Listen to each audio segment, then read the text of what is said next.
Okay.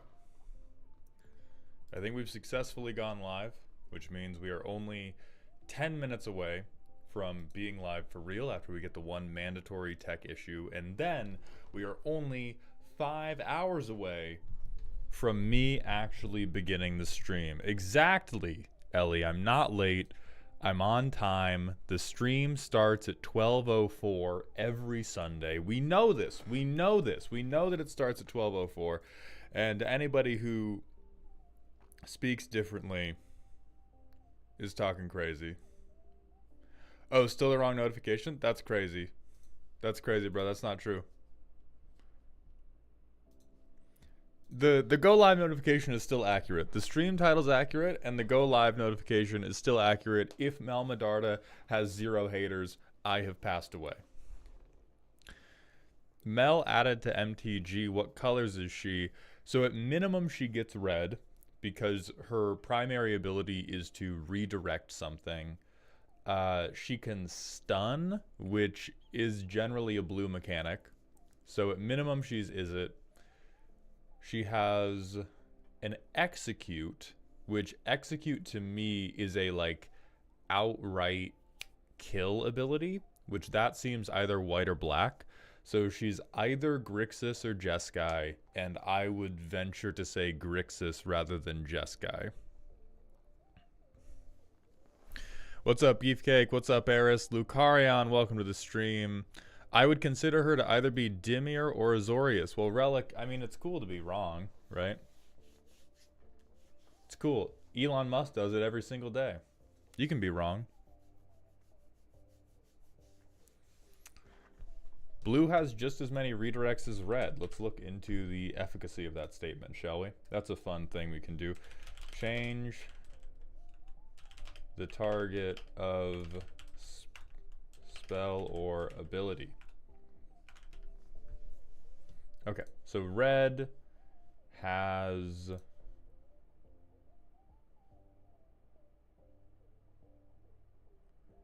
we have to have more cards than just this. Change the target of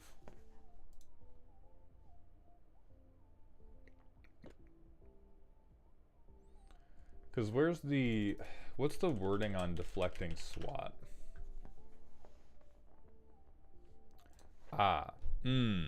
So we're gonna get into problems with choose new target.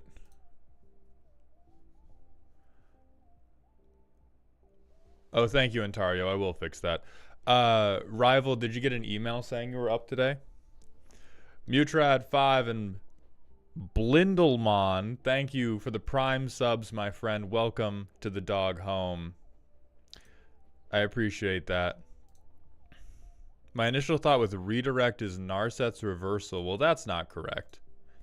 I mean, that's super not correct because she's not casting the ability herself, which is what Narset's reversal is. She is just boing flipping. Calamity, thank you for the prime sub for the 10th month in a row. I love you too, Goat. Welcome to the dog home.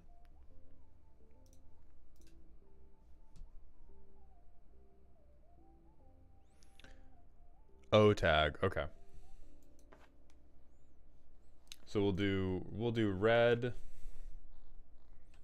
Fucking, I don't know, spell. And then we'll just insert this O tag.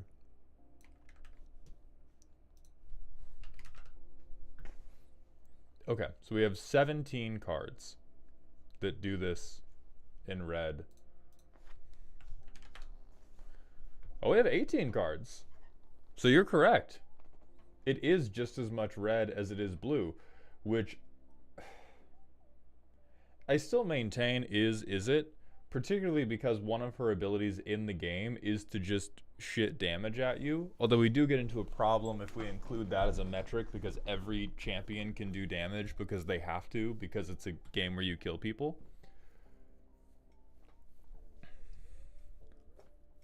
What's up, Anubian?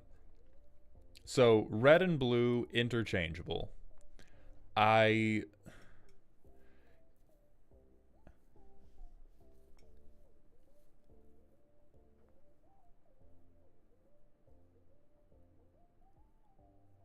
Yeah, so it is still in blue flavor. And then the other flavors are, I mean, she definitely does not feel white to me, which I won't remark too much more on that. Plippy, if you're, I know that we missed your initial day, so if you want to have your makeup go today, we can have your makeup go today. So let me know in chat if you would like that. And then rival thoughts, let me find when you were scheduled for. Rival thoughts, when were you originally scheduled for? Blind Lemon. Oh, Blind Lemon, not Blindlemon. Holy shit. Thank you for the Twitch follow. Welcome to the doghouse, my friend. And Melon BGE, thank you for the Prime sub as well. I appreciate those Jeffrey dollars. And we now have a hype train going, so if anybody else has Jeffrey dollars, bring them out. Check out Winds of Freyalise. How about you have me check out real cards? How about you have me check out real cards, bro?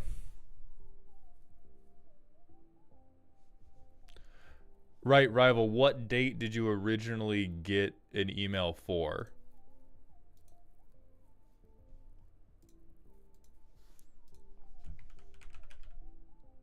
Because I can't find you on the January schedule to begin with, so I'm trying to see if we have a December roast that we need to make up for. Oh, Freya Lisa's wins. Got it.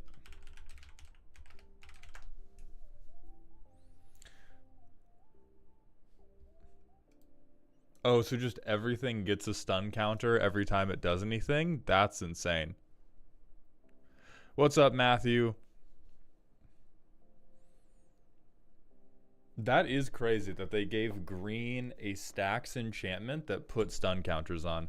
Yes, Relic. Today is going to be it should be the last day of January roasts, save for one or two makeups. So there's Nox who their work schedule has changed, so we may not be able to do them. They may not be able to be here live whenever we do their roast, and we may have to just ship them a VOD. Green deserves it. It's gonna look like I'm banning you.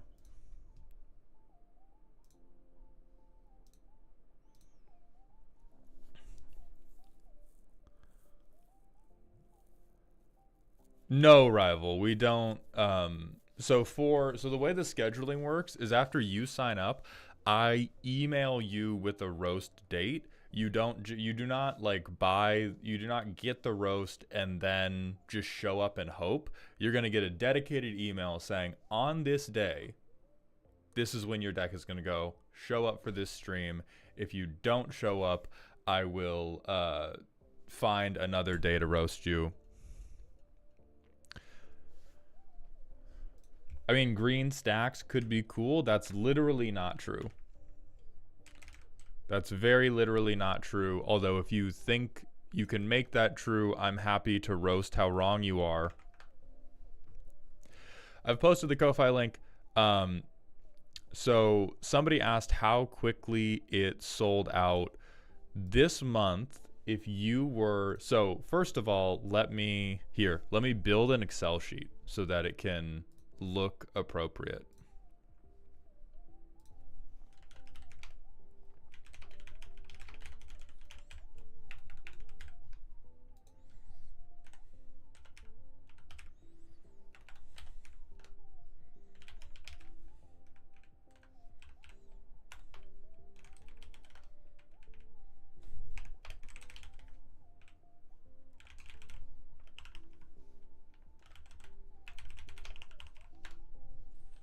And then I need to pull over, and y'all just appreciate the green stacks piece. If anybody says a kind word about it, I will be banning you as soon as I'm back.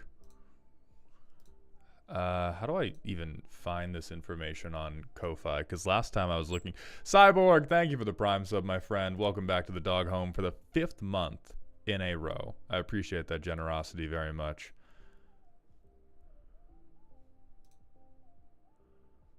Okay. So I can see.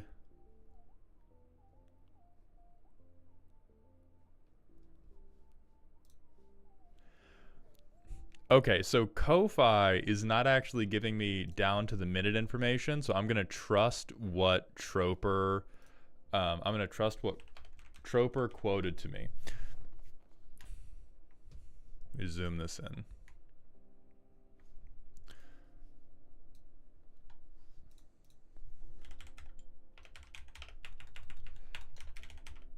So for everybody watching, this is how long it's currently taking to sell out. Last month, the 18 Ko-Fi spots sold out in 8 minutes. The 30 Patreon spots filled up in 47 minutes. This month, the Patreon slots, which opened yesterday, filled up in 7 minutes. And the Ko-Fi roasts sold out in about 3. Now the 3 is I'm citing Troper on Discord because Ko-Fi does not give me down to the minute info. Ko-Fi just tells me this is the day that the thing finished selling out. Mauled is having every capitalist wet dream of far too much demand for supply. True. Tenebre, did you get an email saying that you were on for today?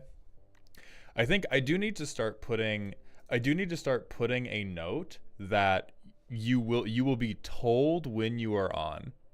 You will be told when you are on. It is not just a like maybe I never want it to be a like maybe I'm today thing. If you want to go watch other roasts just because you like them, then it's fine to show up to the stream. Who was first registered this month? Oh yeah, let's get the let's do some competition, huh, gang? Let's do a little comparative suffering.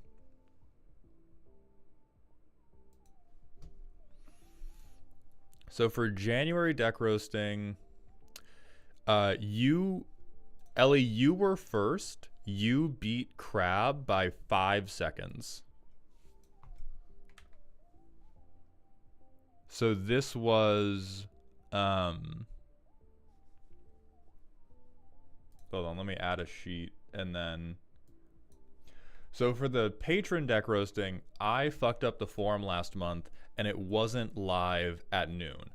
All my patrons were tagging me being like, hey, you fucked up the forum. Hey, you made this private. Hey, real quick. Hey, why can't we submit any of this? And so I don't know like what's exactly the timestamp that the roast forum was accepting responses. But you were first at 2:03:08, and then Crab was 1 second behind you. Jesh was about 20 behind you, and then Lalo and Troper had a photo finish for top 5 about 10 seconds after that. Oh, then Tenebre, hell yeah, you're going today. That's my fault, goat. Then yes, you are. Yeah, so Ellie is the fastest goon in the West.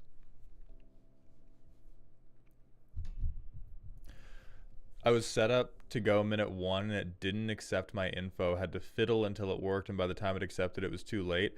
Is that like it was a like payment info, or was there difficulty with inputting the info into the form itself? Because I do very much want to fix the form so that it's not like tough for people to submit. Oh, it wouldn't accept your format for the address line. That is unfortunate. So yeah, I'm not sure what type of changes we're going to make in terms of supply for the deck roasting. Melon, holy shit, thank you for the 1,500 bit cheer, my friend. I appreciate that generosity so much. Welcome to Dog Heaven, my friend. We're very happy to have you. 2D40, there is not a free way to submit at this time. It would be very nice if there was, but I've found that when these are uncapped, they take up such a large amount of my time that I end up not working on any other content. Turkey SAMR, thank you very much for the Twitch follow. Welcome to the doghouse, my friend. So I'm debating like if I do a like second round for the month that is more expensive, because what I don't want to do is I do not want to price everybody out by creeping everything up over time. Like, I don't just want to go, okay, well, this was high demand, so now it's $35. Okay, this was high demand because now it's $45. Because that's a very quick path to just being like very kind of hostile and predatory to my audience. And so, but I am debating, like, we have the early month slots, and then in months where I feel like I do have time to do more streams, we're going to do like second chance slots. Because like right now we're also just at like people are missing because of fucking input delay, which also does not make me happy. Goggles 3327, thank you for the Twitch follow. Welcome to the Doghouse. Is it possible to make it so that the same people can't get a commission spot 2 months in a row? I have no idea. I'll look into that on Ko-Fi. None of the buttons I've looked at appear to do that type of thing. None of the buttons I've looked at on Ko-Fi appear to do like put a cooldown on an individual purchasing this.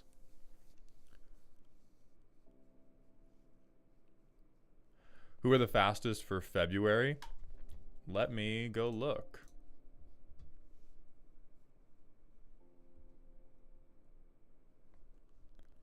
I haven't even... Arya in the wind, thank you for the Twitch follow. Welcome to the Doghouse, my new friend. Welcome to the Goon Zone.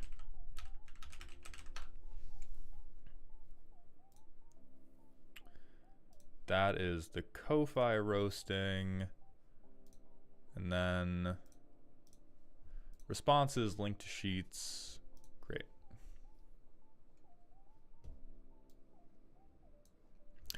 So the first today, I'll grab the top 5 again.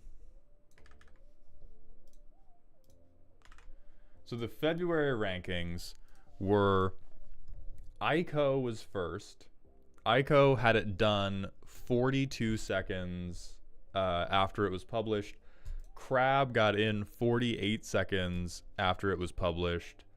Relic then got in 13 seconds after that. Ellie got in 12 seconds after them, and Zresriel was hot on their heels. Where were you? James Borg. James Borg, you were 30th, 29th, 28th. You were the 27th person to sign up. Air Laz, how close was I? What tag did you sign up with? And were you Patreon or were you Ko-Fi? How close to the deadline were you, Troper? Troper, you were like 10th. You were 10th this month, so you were good. So it was 7 minutes. I'm not gonna grab their name because they posted their full legal name is linked through Patreon, but this was Ryan. This was 30th place. Was 7 minutes and 35 seconds after the form went live. Ryan submitted their deck, and then they were the final. Peter, thank you for the Twitch follow. Welcome to the Doghouse, my friend. Oh, you're from Ko-Fi. Then yes, let me go look at that form. This is the wrong form. I opened the Patreon form, not the Ko-Fi form.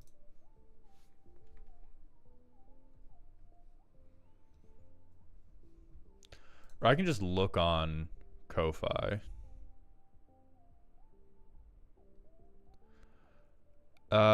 Air Laz, you were third.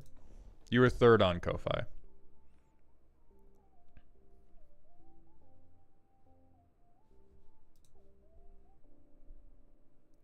Yeah, Alaren. Alaren, if you think you were middle of the pack, I'm happy to tell you you were 14th. You were basically exactly middle of the pack. Debo, if you were able to submit so on Patreon, the way to know if you got in is no news is good news. The form auto closes and auto replies if we ran out of space. So if you submit the form and it lets you submit a form and it does not email you back telling you you did not get in, then you got in. Oh, damn, Ninja, that sucks. Do you think Nissa will be gifted the Aether Spark at the end of Aether Drift? Probably, right? I don't even know who ended up with the Aether Spark. They better give it to my boy Bolus. They better give it to my boy Nicol Bolas.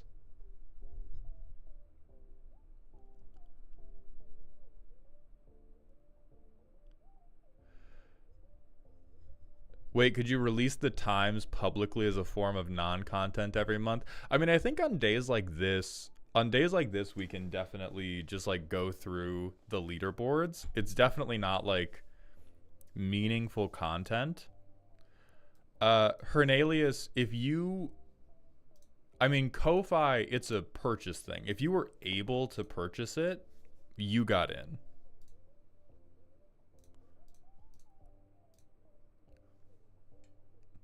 The last name starting with B-E.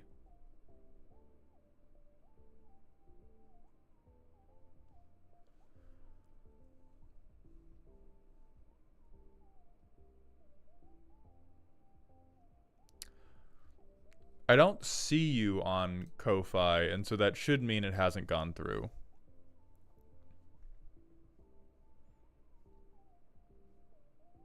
Oh, the Amon Cat Team one? Then it's probably done, and Nicol Bolas probably gets it.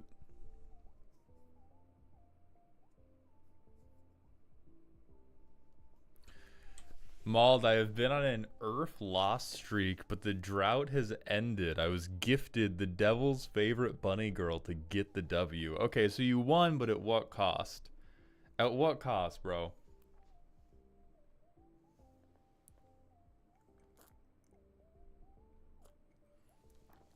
Trober, thank you for the 100-bit cheer. Shoulda's decided to finally go to therapy this month rather than get a deck roast. Reed sent a message just a little after Ryan posted saying he was too short. Damn.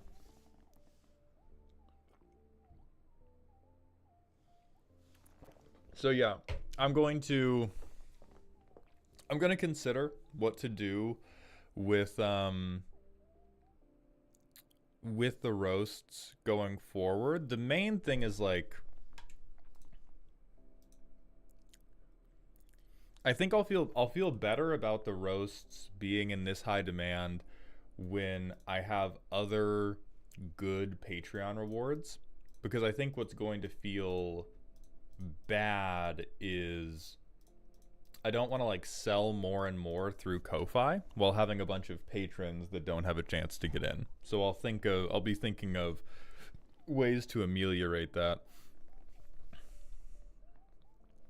Fent MV6, thank you for the follow. Welcome to the doghouse, my friend. And Alendal, thank you for the prime sub. I appreciate those Jeffrey dollars. Welcome to the dog home, my good friend. Now, it's time to get into the roasting, but before that, because Twitch's ad manager is evil, and I have set my ads to the bare minimum, it is going to run ads against my will in the middle of the very funny deck roasting instead of during the non-content sign-up leaderboard check. And so I'm going to be running ads manually. We're going to do a manual ad break in between each deck to guarantee that nobody's going to have pre-roll ads as we get into the new decks, and nobody's going to get hit with a mid-roll ad while decks are going. Alaren, thank you for coming to the stream. Have a good day, my friend. And then we're going to hit an ad break, and then we're going to start with, God, I've pulled up so many forms that I no longer have the form that I need. So today we have Switch, Janitor, Meta Skipper, and Plippy all to go, and we have Tenebrae the 8th's deck to go, which I will need to pull up through Gmail. So Meta Skipper, I see you right here. Switch/Switch DM, please sound off if you are here. Janitor, same thing. I believe I saw you already. And then Plippy, I already saw you. And then Tenebrae, I see you as well.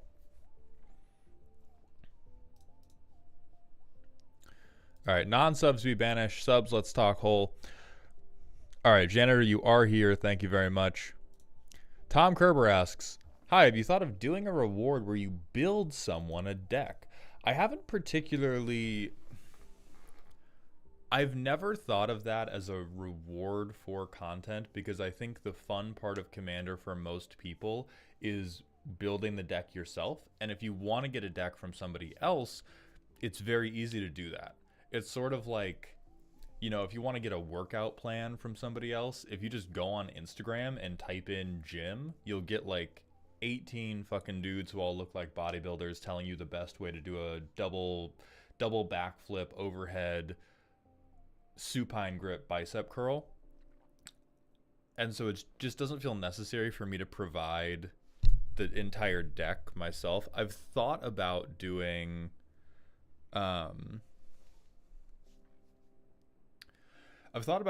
like, okay, deck roast as a reward for a thing, but it's always felt kind of, I don't know. I've never really liked it.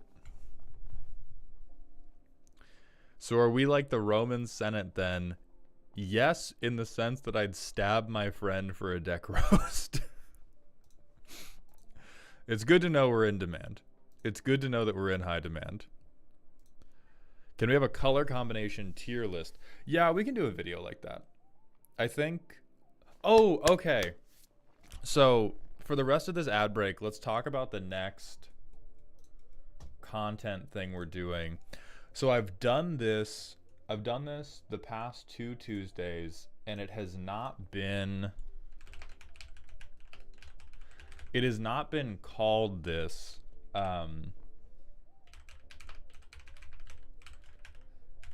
But the initial like quippy thing I'm gonna name it is Total Drama Tuesdays, and I think that is where we are gonna do things that are like, oh, tier listing XYZ, going through crazy Reddit post, reacting to MTG news and shit like that. Like, that's where we're just going to be.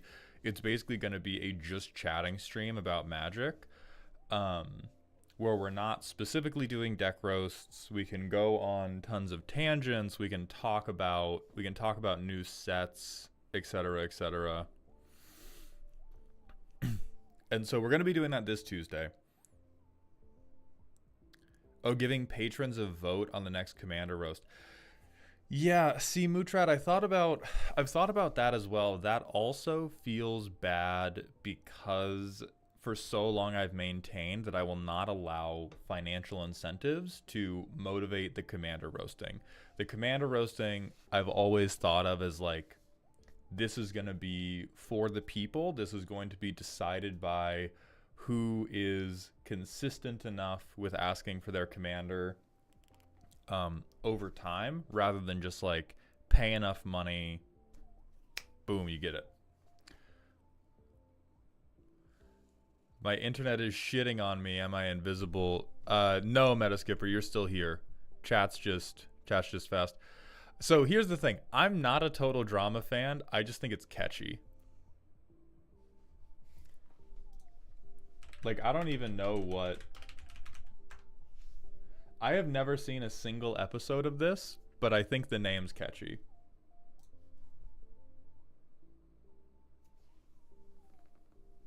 Audible gasp. See, Darebrain, the thing is, you're never commenting too late on videos. Like, if you comment on a video... Okay, I'm going to let you all in on the hot tech. Don't not comment early, because if you don't comment early, the video doesn't do well, and I will keep it a stack. I am more likely to roast a commander that was asked for on a popular video than a non-popular one. But if you're commenting later, that comment will show up to me whenever you do comment it. Like, I have a separate feed in my YouTube studio that is just all the most recent comments. And so if you comment on a roast that's like 5 days old and you're like, oh no, I did it late, it's actually more likely that I'm going to pull a comment from that roast, because that's when it's been live long enough that I'm like, oh, this one did good, I should pull more from this roast.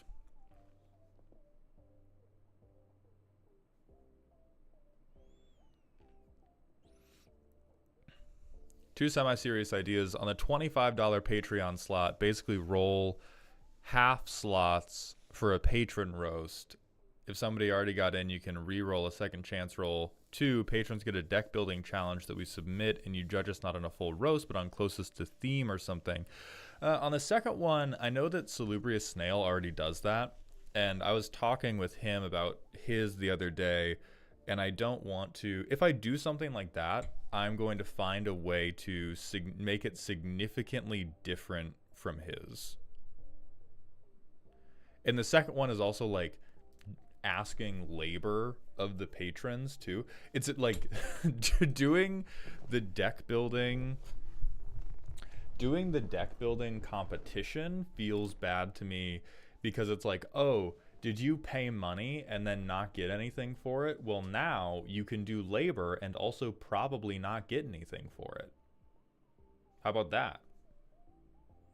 Do you want to go mine me some coal? New Patreon tier. For $75, you can go mine me some coal.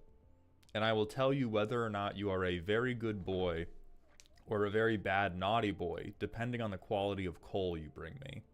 That's kind of what it feels like. Yes, deck building's labor. Yes, it's labor. Worth low-key.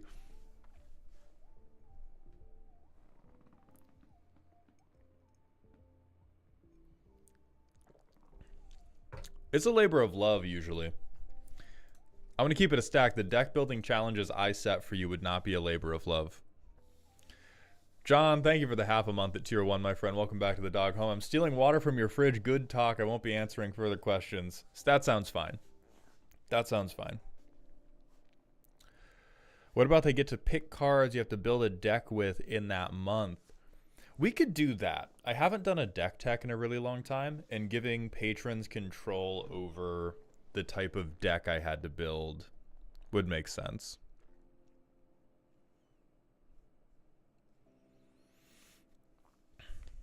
My decks are not coal. Coal is useful. My decks are collecting manure and making it into a sculpture.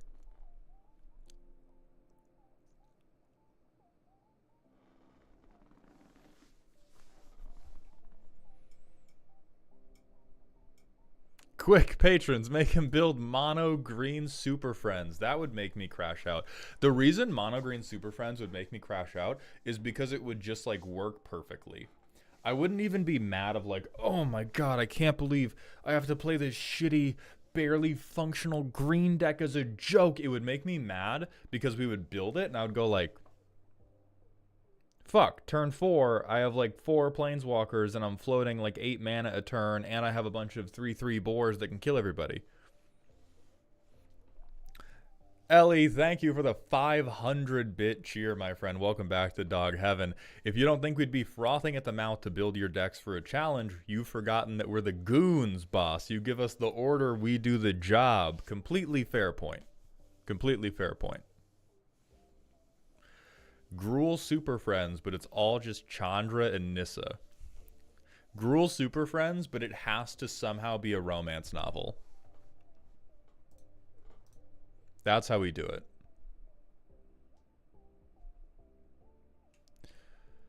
Hey, Maul, are you able to share when you'll do the Rebel Lily Attraxa Challenge deck roast? Yes, Trevor. So, for those of you who don't know, I guess this will make up for how slow I've been on it recently. For those of you who don't know, I've been busy. I've been making moves. I've been socializing with other people in the content space. And so recently, a number of these friends, including Trinket Mage, 3/3 Elk, Arcosa, I always spell their name wrong. There we go. Arcosa and Rebel Lily all did a deck building challenge where they tried to make Attraxa, but interesting.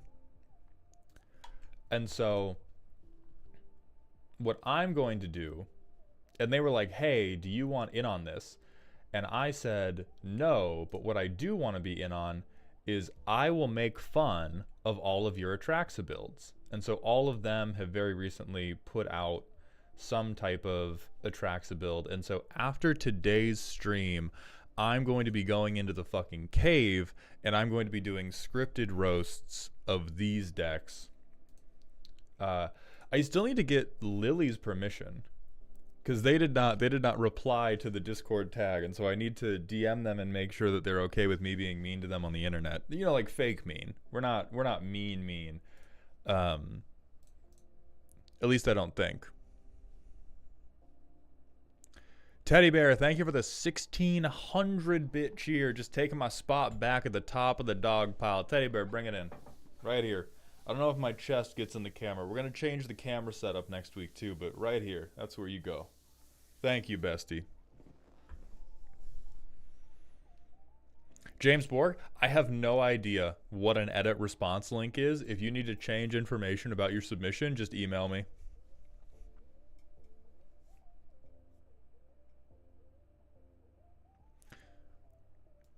Darebrand, you're doing keyword soup. That makes sense. When is the return of the Super Sauna? That house is cursed and bad and also sold, so we are never going back to that house. Melon, thank you for the 200-bit cheer. Teddy Bear, get fucked. New top now. What's up? Bring it in. Right here, baby.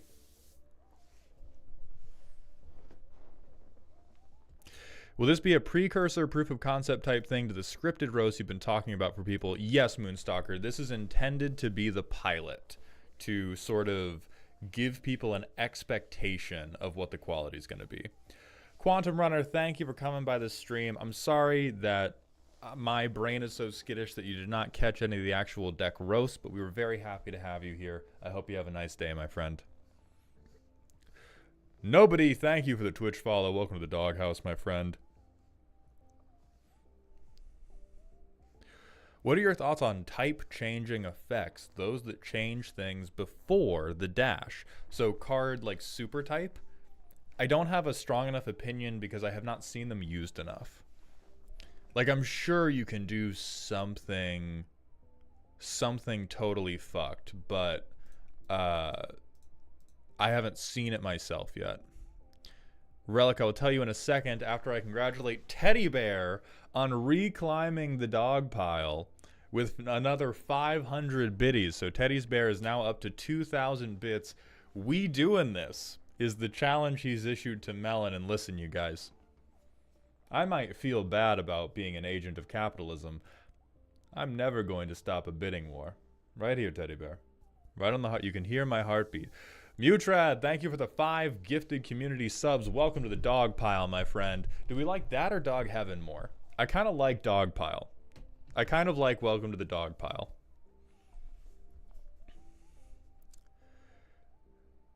You can do totally fucked things with type changing effects, as my February roast will demonstrate. Dog heaven for subs, dog pile for cheers. I like that.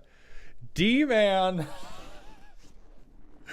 thank you for the 2001-bit cheer. Welcome to the fucking dog pile, brother. Chat, what do I eat at Olive Garden later? Oh, hold on. It's gonna dox my location.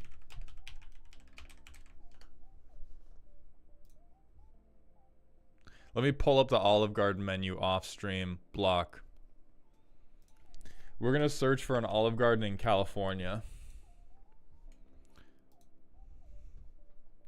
Okay, I've searched for an Olive Garden in California, Maryland. Let's see what you're going to get.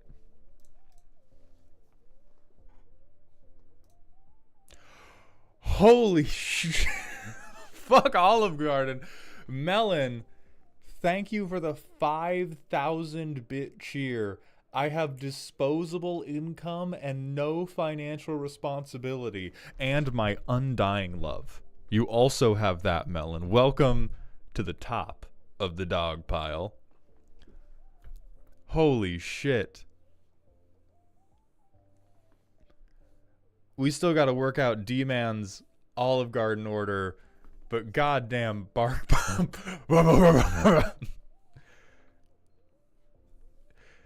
D-Man, thank you for the 3,000 bit cheer. No Olive Garden, please. Welcome to the fucking dog pile. Maybe patrons can submit a deck. Teddy bear. Oh god. I'm gonna start sweating soon, you guys. This is both awesome and immensely uncomfortable for me. Teddy bear, thank you for the 5,000 bit cheer. You have now claimed the top of the dog pile. Texas Roadhouse, Mr. Mauled. Holy shit, thank you all so much. Patrons get to choose what D-Man eats for the next month at Olive Garden. What are the totals at so that we're not lying? So Teddy Bear did 1,600. So Melon did 15. Teddy matched with 16. Teddy then did 500. Melon did 5,000. Teddy did 5,000. And Melon has cheered an additional 5,300 bits.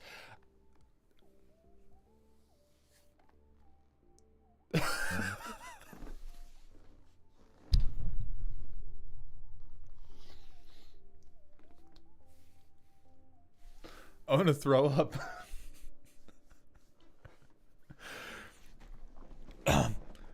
We have everybody say hi to YouTube. YouTube, say hello to Shrimp Carbonara and like hundreds and hundreds of dollars.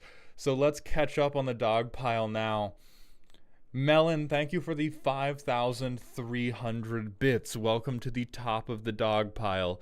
Dungeon Masters Consortium, thank you for the 100 bits. Did I not tell you we are the goons? You are the boss. You give the orders. We do the job. Mootrad, thank you for the 2 gifted community subs. Welcome to Dog Heaven. D-Man, thank you for the 5,001 bits. Welcome back to, I do not know if you're at the very tippy top, but at least top 2 of the dog pile. I demand bad Italian food, and you're gonna fucking get it. Professional Nuisance, thank you for the 1,000 bit cheer. The dog pile doesn't stop from getting taller. You are very correct. Lazarus, Thanatos, $1 Potato, Jay Dizzy, thank you for the follows. Welcome to the dog house.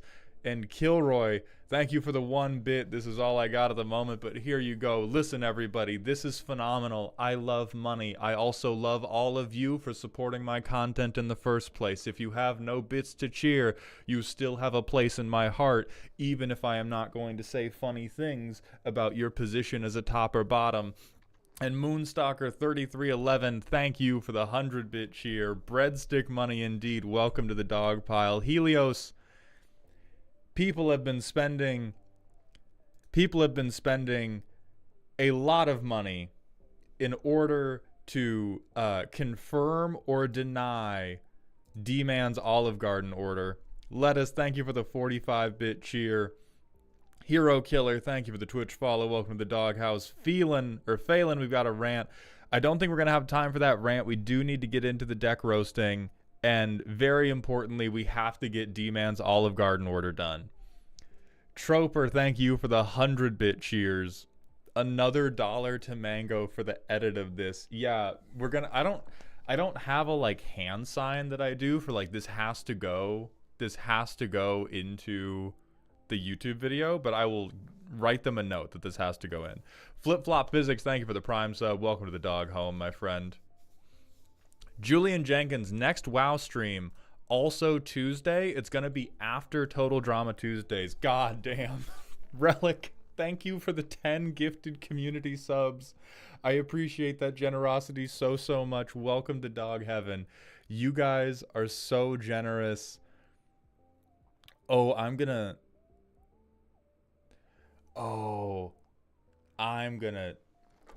surprise my girlfriend with a fancy dinner, you guys. Thank you so much for this. This is amazing. Oh, they're gonna be so excited.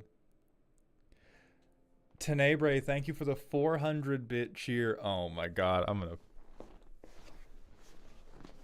fart.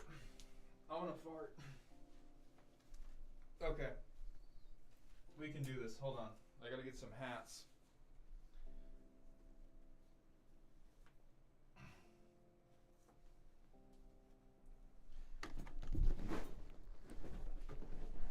gotta choke the chicken for a minute. All right, boys and girls. We gotta catch up a little bit more. Tenebrae, thank you for the 400-bit cheer. You can actually buy the cheese grater to bring to your table from Olive Garden. They keep dozens in the store. They're $10. That's useful, actually. That's crazy good.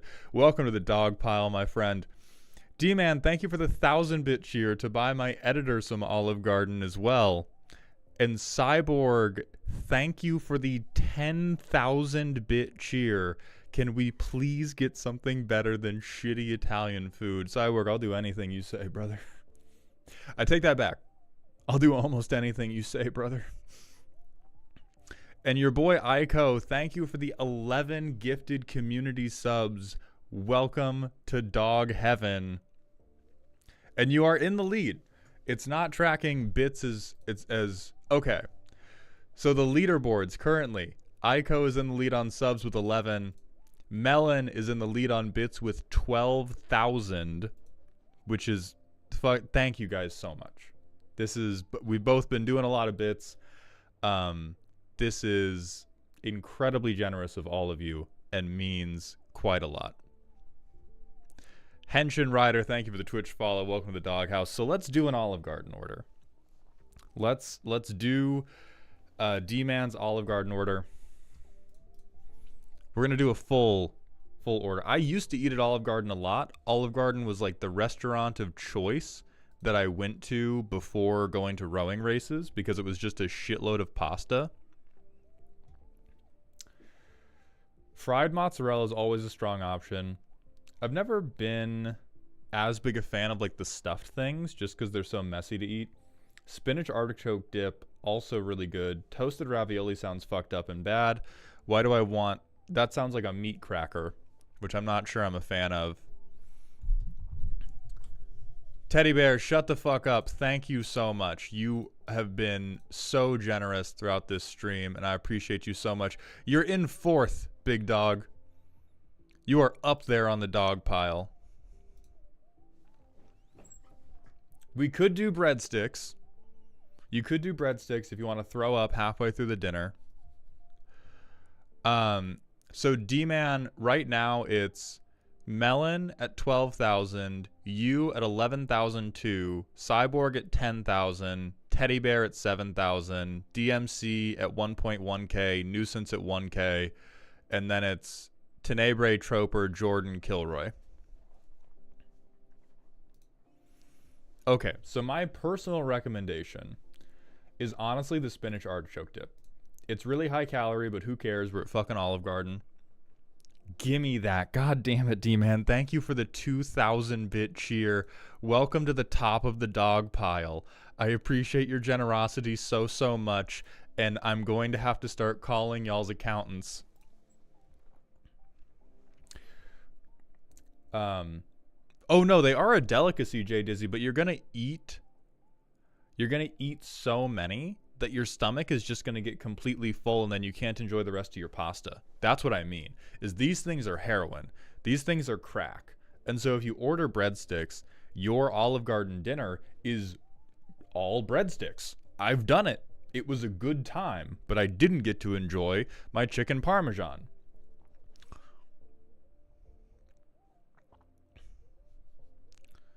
Thielen, you did 2,800 bits. I am so sorry that I missed that. Let me scroll back through.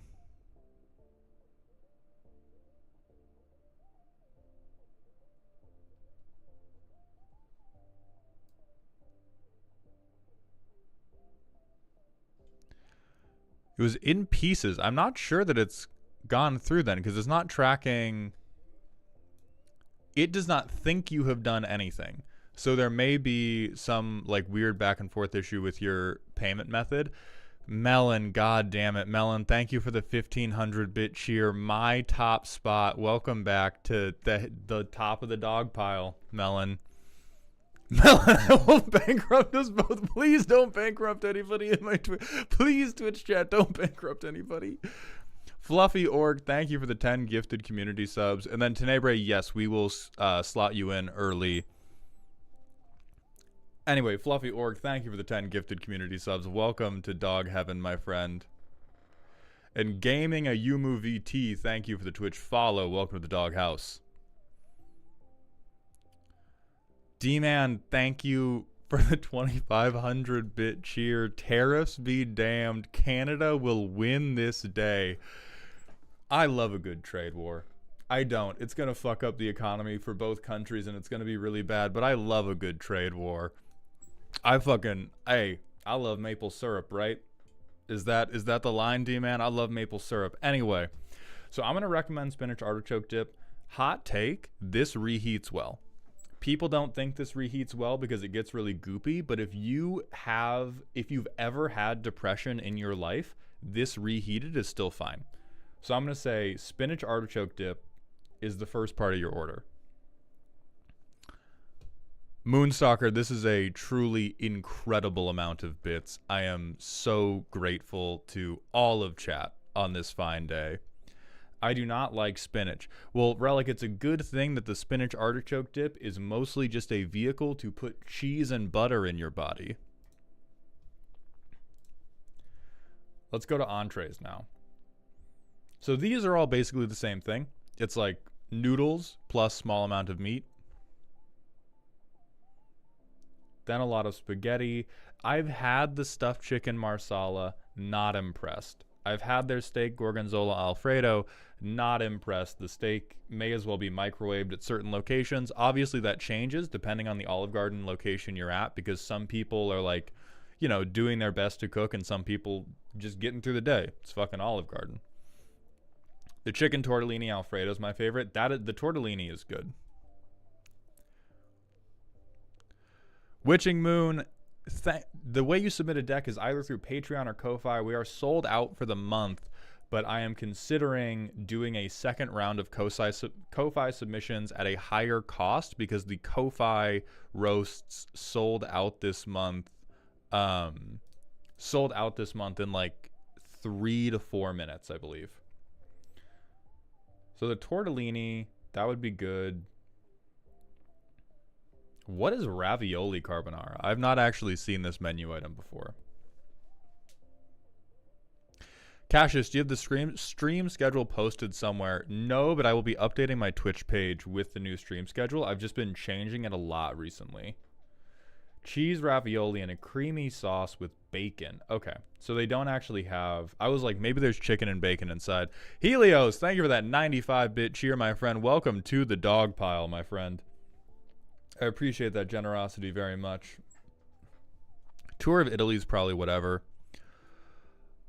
Volst Digrapher, thank you for the tier 1 sub for the second month in a row. Happy birthday, I think. Oh, I put the hat on because people in chat were being incredibly, incredibly financially generous. I think we've gotten over 40,000 bits in cheers today, on top of over 50 gifted subs. Chat crashed out in the most generous way possible. So I have this hat and Nadu is wearing his Santa hat. So we're just in hats to try to stop from having a positive emotional breakdown about how nice everyone's being.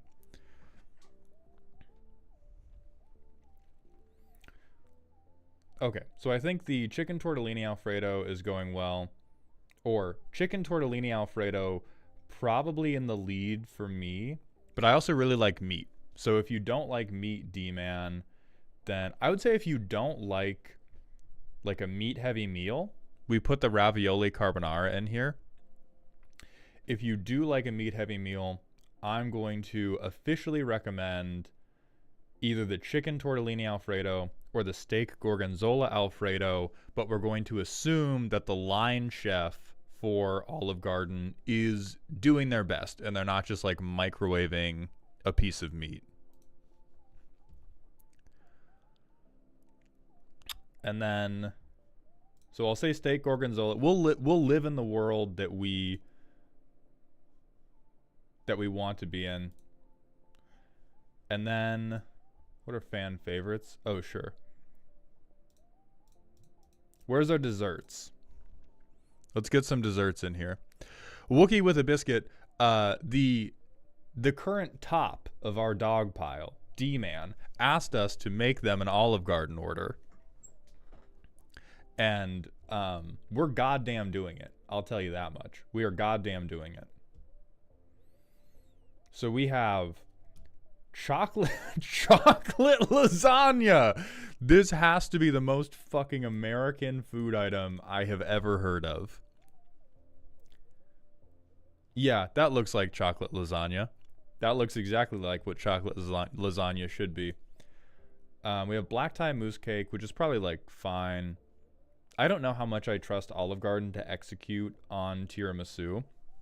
I do want to say I'm a cheesecake lover. I'm a cheesy boy.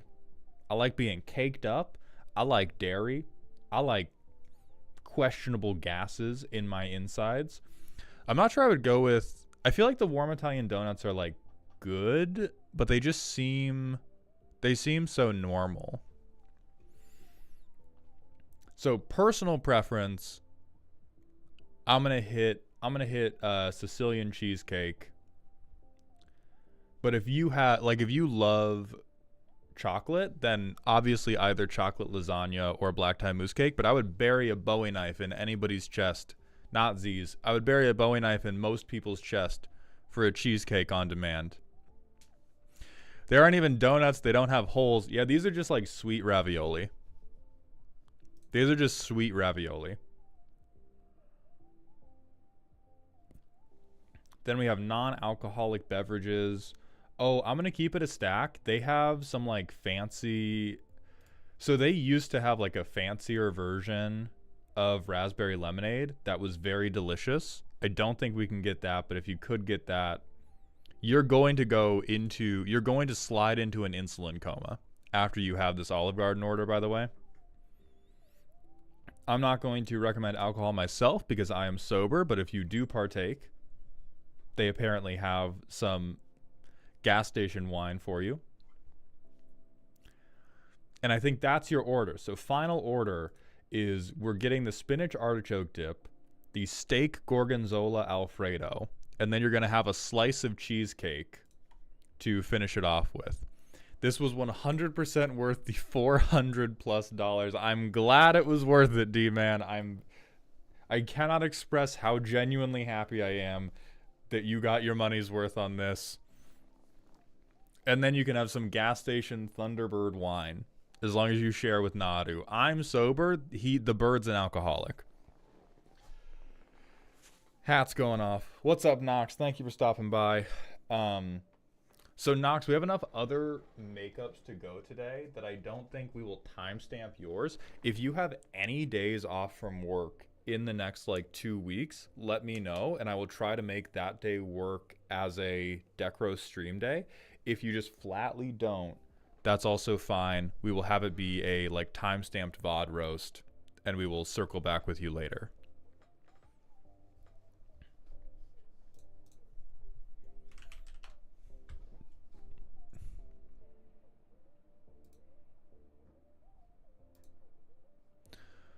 Okay, so we have Plippy, and then when did I get my last...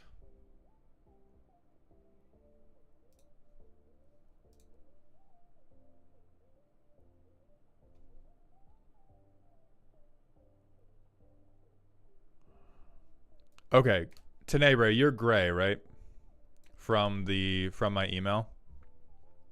D-Man, you have no need to apologize. This is exactly the type of content I'm here for. Speedy GG Gaming, or Speedy G Gaming, thank you for the Twitch follow. Welcome to the doghouse, my friend. We're going to set off with Tenebre the 8th's deck. And then... I love that the Decro stream got derailed by Let's Force Mauled into the positive version of a financial emotional breakdown. Truly, I will start crying soon. I'm not going to, because I'm a big, strong, tough boy that doesn't cry. But I'm probably going to cry a little bit later. Fortunatus Canis, thank you for the Twitch follow. Welcome to the doghouse, my friend. Let's get into Tenebre's deck and close...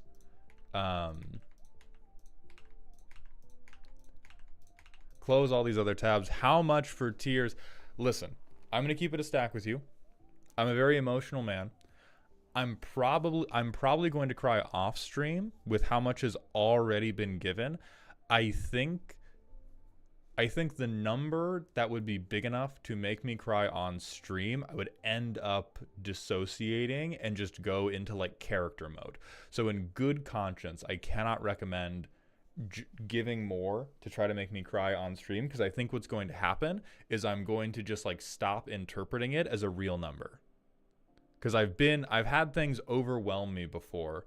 Like, if somebody gives like 1 million bits, my soul is going to like turn around and be like, we can't currently comprehend that as a real thing that's happened. We're going to process that after, and I will weep in my girlfriend's lap after stream, but we're not going to get on-screen tears, because we're just going to go from like me getting overwhelmed to my autism's going to lock in. And we're just not going to have any emotions. Nox Skyfall, thank you for the 5 gifted community subs. Welcome to Dog Heaven, my friend. Ludamas, I don't really watch basketball. I do engage with basketball memes so that I can make references to basketball players sometimes when I do roasts, but I do not keep up with sports ball. Lettuce, yes we are, but again, before we get any more distracted, hello Tiberius, welcome to the stream.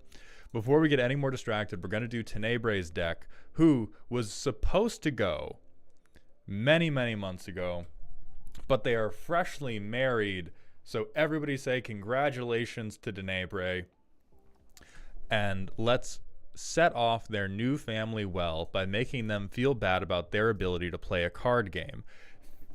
And speaking of Tenebre, thank you for the 1500-bit cheer. If we hit the funny man with the money stick, him brain get more funny.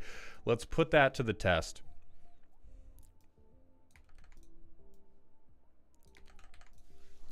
So Tenebre has submitted a deck that they say is scary. If you're not familiar with our power scale, rather than 1 through 10, we do silly to spooky to scary, which is a measure of how ominous your turns are to somebody who is familiar with Magic the Gathering and is paying attention to the game. This was originally developed by my friend Danny Phantom EXE that I have plagiarized for the purposes of this stream.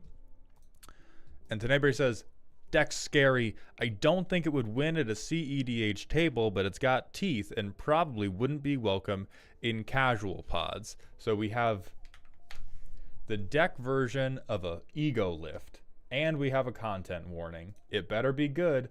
The Goth Mommy Bad Touch. That's, hey, don't be fooled by big old Goth Mommy titties. They're meant to hypnotize, then one-shot your ass. So you have a shotgun. You have a shotgun that just also shoots you. We have a 7-mana commander in mono black.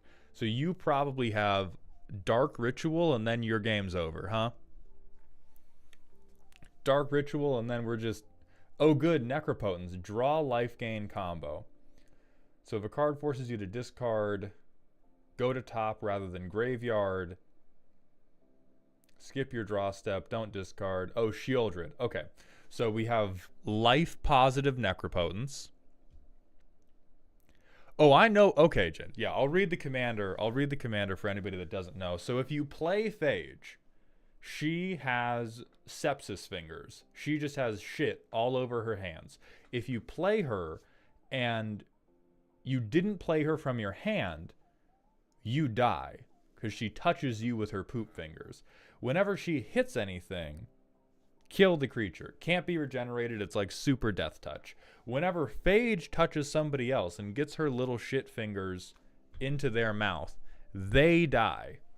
Now, there's a couple ways to move something from your command zone to your hand before you play it, which I'm assuming this deck has to do, and is the reason the backbone of our deck is draw the entire thing without killing ourselves. Let's go to the primer. This deck can take a while to pop off. Something like 18 fucking years. Also very expensive.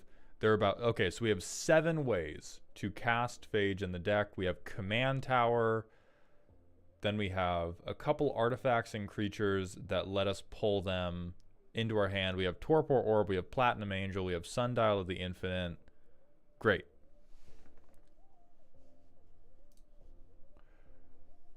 So, on balance, if our card draw is good, which I would say drawing our entire deck for free is decent card draw, we're going to get one of the ways to get her into our hand. We have Graveyard Recursion, which is very important so that we don't fold to the first time somebody points at Fage and says, like, well, yeah, but what if I do a 2-mana removal spell?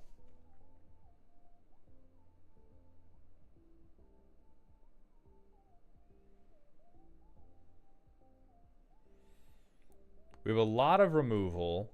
Well, not even a lot. We have probably the bare minimum amount of removal we need to make a game go long enough for us to set up all of this bullshit.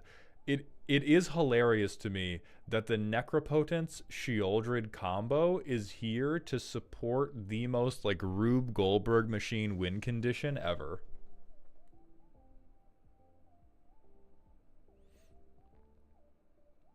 Oh, they don't actually interact. Holy shit.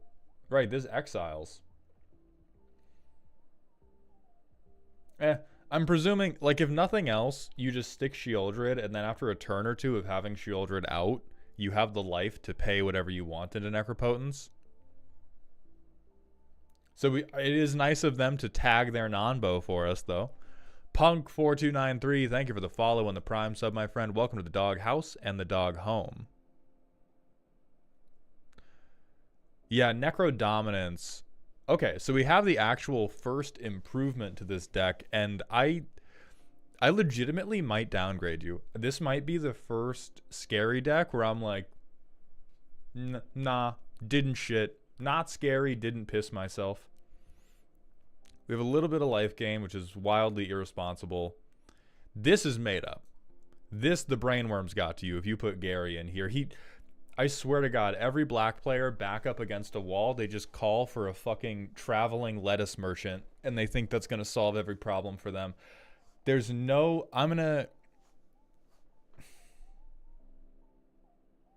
I will say sorry if in any of the playtests we do, you have over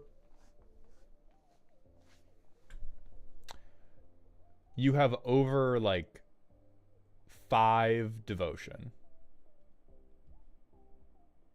If on average when we resolve Gary you have more than 5 devotion, so 6 or higher devotion to hit people with, I will say I'm sorry for being mean to you.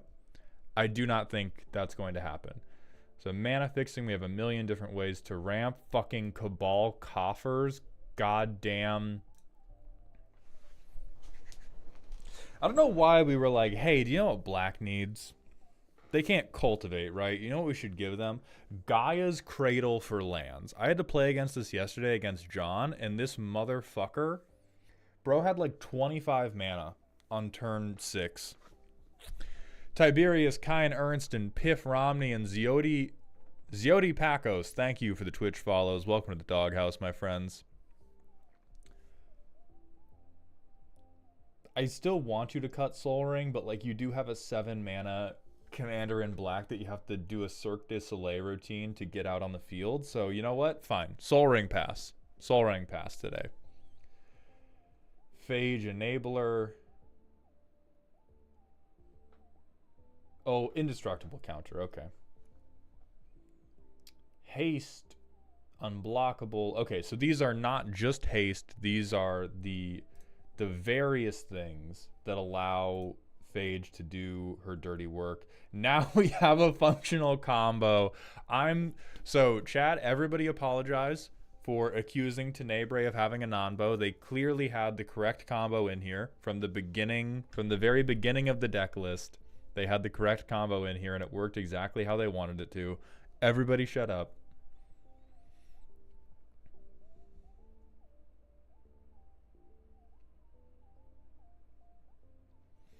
Then we have 9 other sources of tutors and card draw, which we don't have. God, Knight's Whisper, what a fucking great card. What a fucking great card. Time. We're buying time with an 8 mana removal on a stick.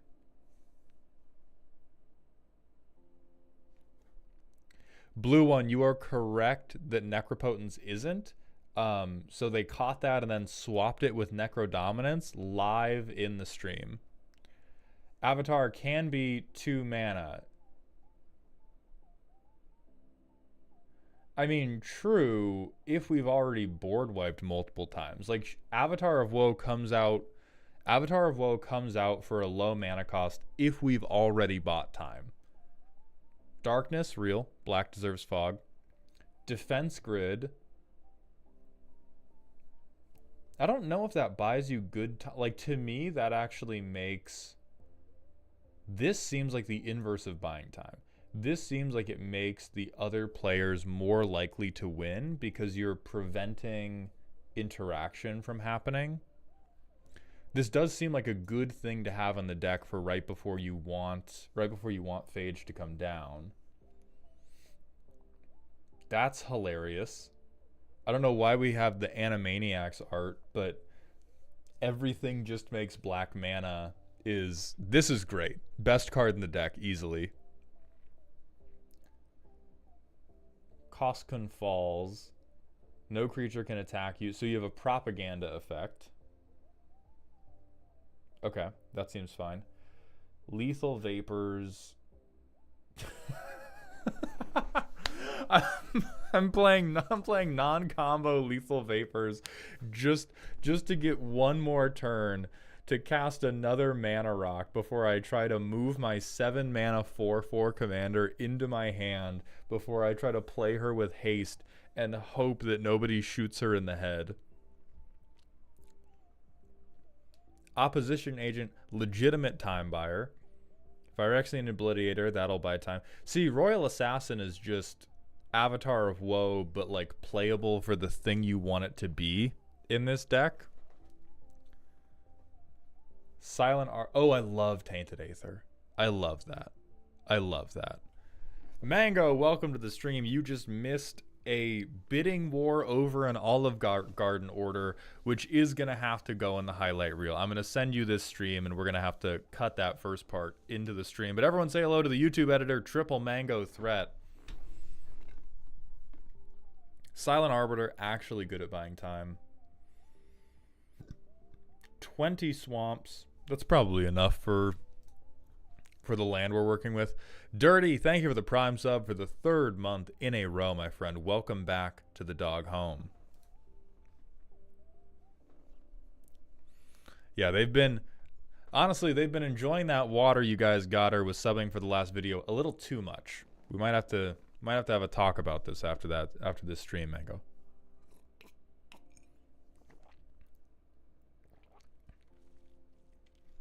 So, I do think you have some like good pieces here.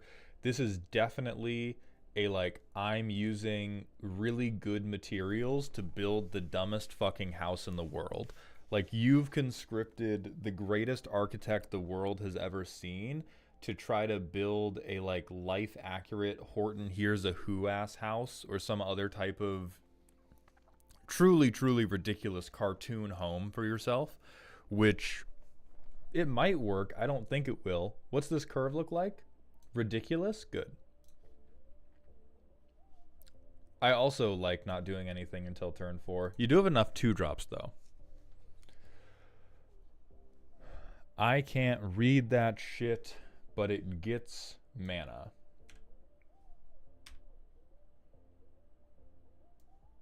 We'll play Myriad Landscape because we don't actually need to do anything here. So we play this, we hold mana. If anybody else does anything important on turn 3, we respond with Hero's Downfall. Otherwise, and we're going to live in Magical Christmas Land because this deck is kind of looking like Mrs. Claus right now. And we'll tap out so that turn 4, we have these 4 lands. We have our first, we have our first 2 board wipes of the game, which is awesome. So I think we obliterate Phyrexianly. Big Boss Boomy, thank you for the Twitch follow. Welcome to the doghouse, my friend. and we play Cavern of Souls. If we get to our next turn, now we're going to hope that we eat removal with Phyrexian Obliterator. We have a way. We have Netherborn Altar to get our commander into the command zone.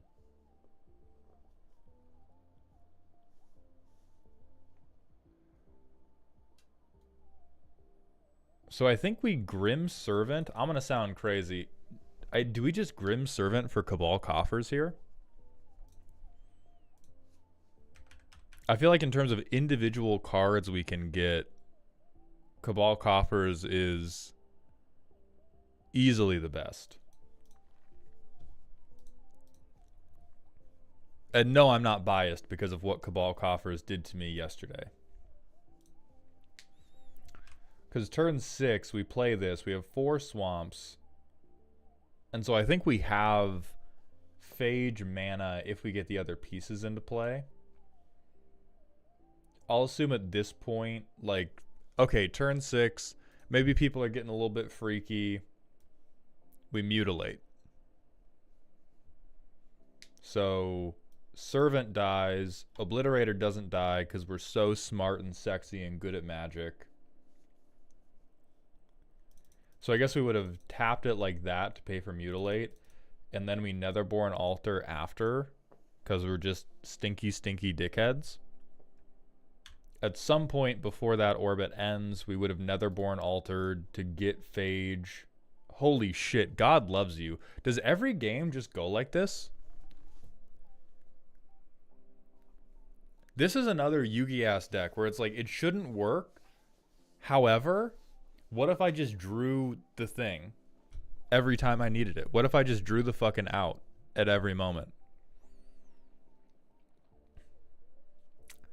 So now, 4 mana, 5, 6, 7. The big problem, the only problem with what we have right now is we can play Phage, but we're playing Phage with no haste and no way to protect them. So I'm trying to think what we could do instead of that. I mean, we can play this guy in boots. And then we can sack Obliterator on the turn that we want this to happen.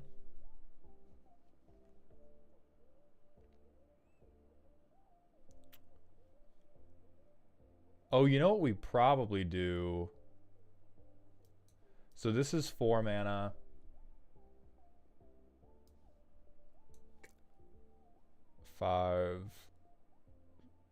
We only have 7 mana. I'm gonna hold the boots back because I'm a little dickhead, and I'm gonna play Infernal Darkness. So now nobody can tap for anything but black mana. D2 Vincent, thank you for the 7 months at tier 1, my friend. Welcome back to the dog home. Rest in peace. I missed my chance for the roasting, but at least I have homemade scalloped potatoes. That is a definite win. So now, yeah, easy clap. Now I play Cryptghast. Now I play Swiftfoot Boots. I've paid my 1 mana. I tap this swamp. I float 4 mana, 5, 6, 7, 8. I play Phage. I equip her. It's turn 9. Nobody can do anything but play black mana.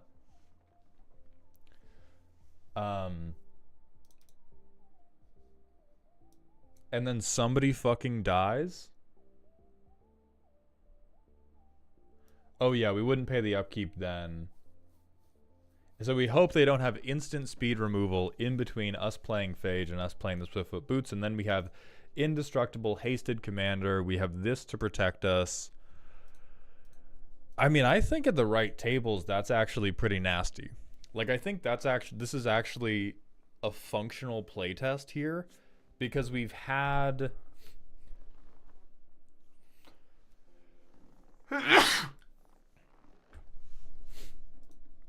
Because all the stuff that we have in hand is highly relevant. If we had somebody else that was playing a good creature... Shadow, I don't think it's a mid to low power deck. I just don't think it can handle combo. This seems like a very strong deck that is just not built to interact with the stack at all, which prevents it from being a like really high power deck, because most high power decks are trying to win on the stack rather than over multiple turns.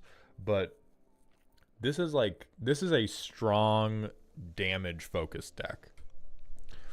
But it's turn 9.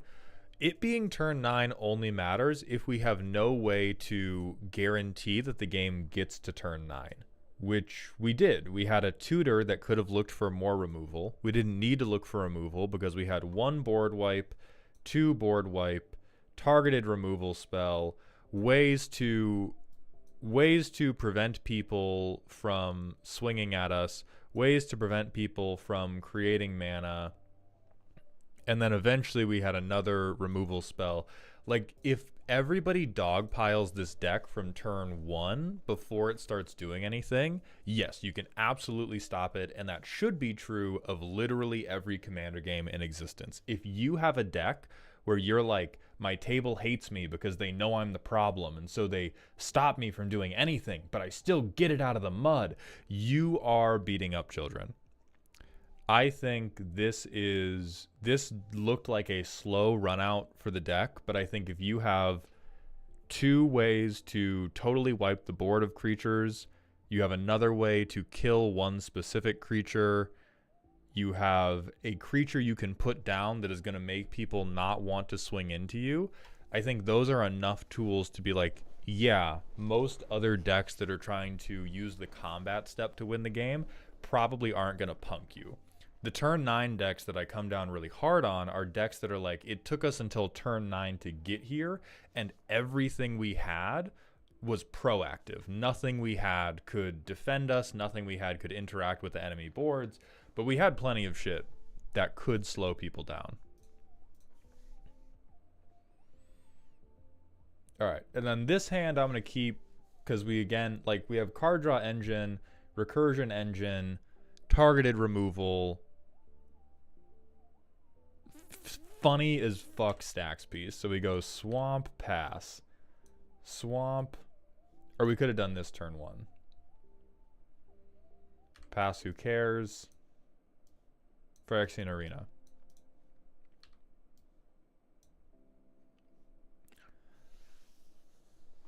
Each creature has, when this is put into a graveyard from play, what in the fuck is... We may have to switch back to Chrome because the Firefox playtester is really cocking up the aspect ratio on these cards.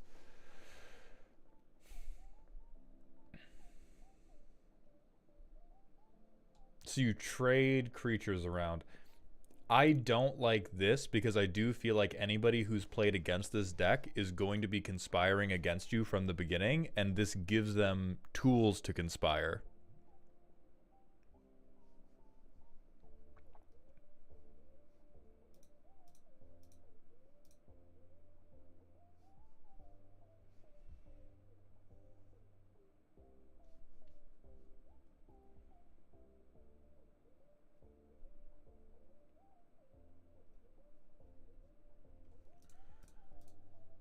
Alec, man, I will check on your submission a little bit later. It's in there because you can sacrifice Fage with Soldevi Adonate, kill a player, and get 7 mana for your trouble. You are a fucking demon. Yeah, you get to keep it. So we just wouldn't play it yet. And then I think turn 4, we would probably need to, at basically any table, we need to start like doing things to stop the haters, because the haters are going to be conspiring against us.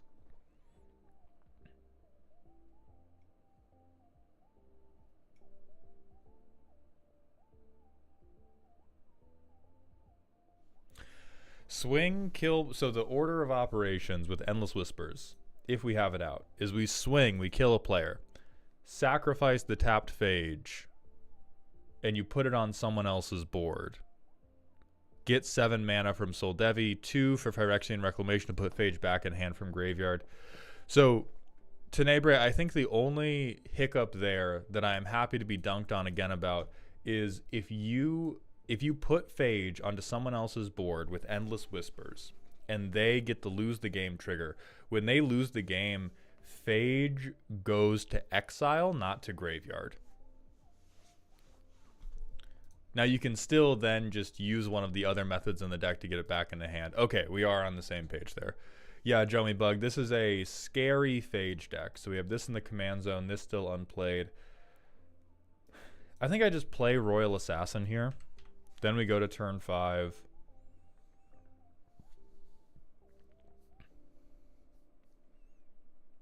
This playtest is a little more rough for sure.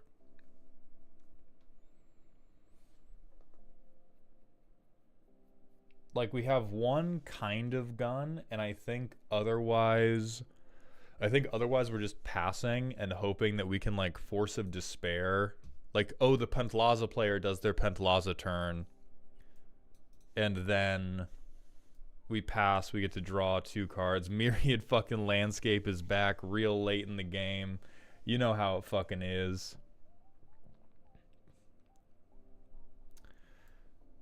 We can drop like Tainted Aether to begin shitting in everybody's soup again.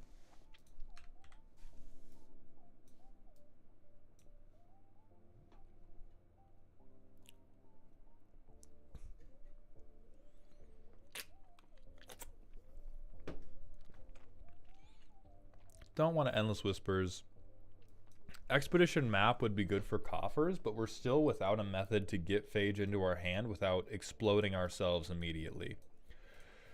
So, like, I do think given that,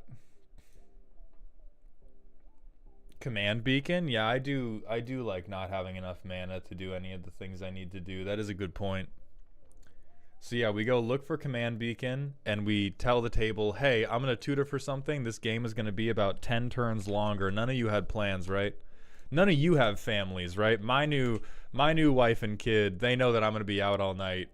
You guys don't need to do anything, right? Command Beacon's cool.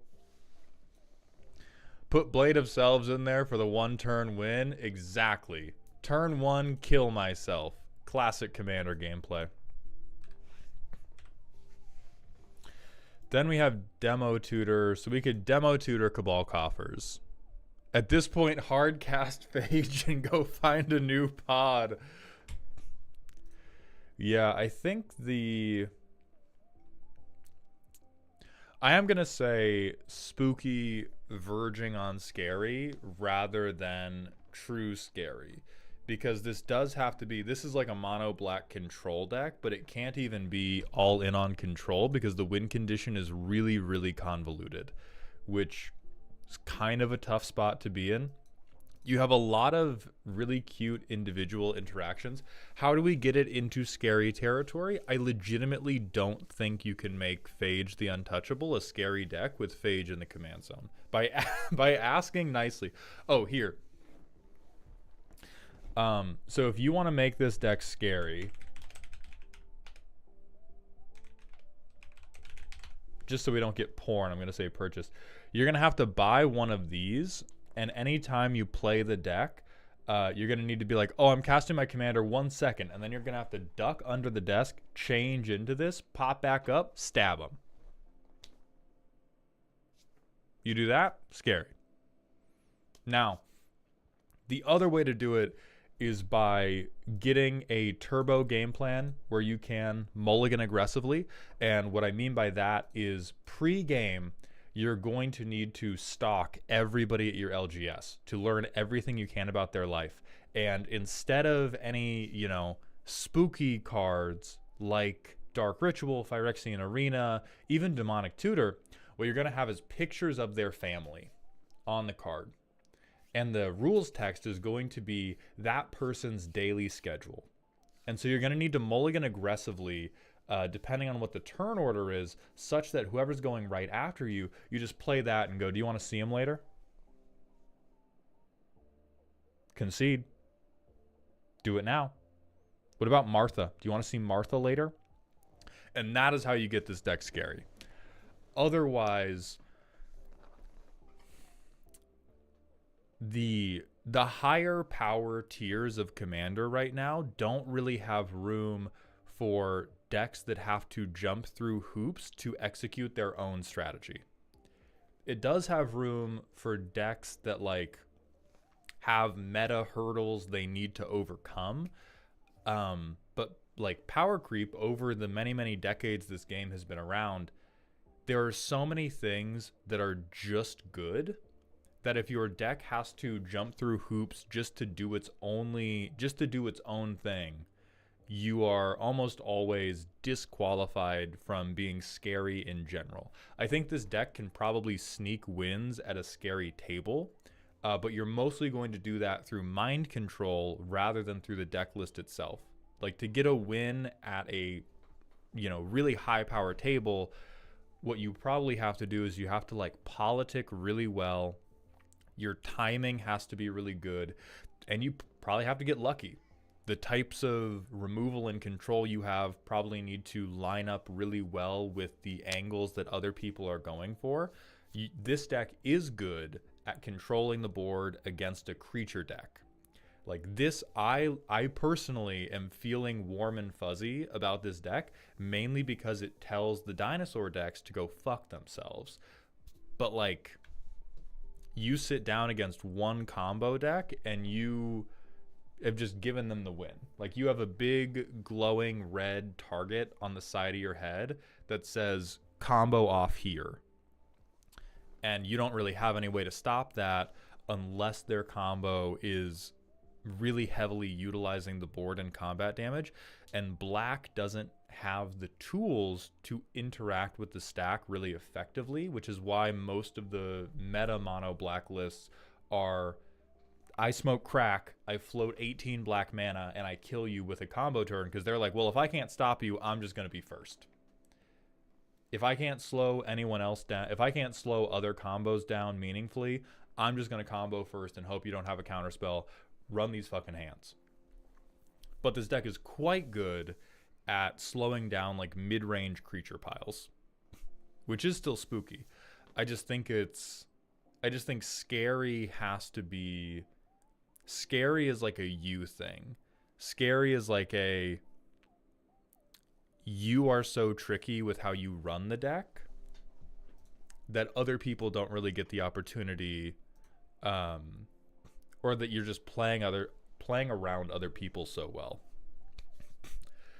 Ellie, thank you for the 100-bit cheer. This deck is like Piccolo on Namek, spending 10 episodes absorbing Nail and screaming, yes, yes, I feel powerful, and then Frieza just one-shots you. That is definitely what's happening. And so I think, like, I don't mind the premise. I think you have to jump through enough hoops that, like, if I saw this at a casual table, I would not object to the premise of this deck. But I do think the premise is too convoluted to allow you to reach the ranks of scary. So we're going to...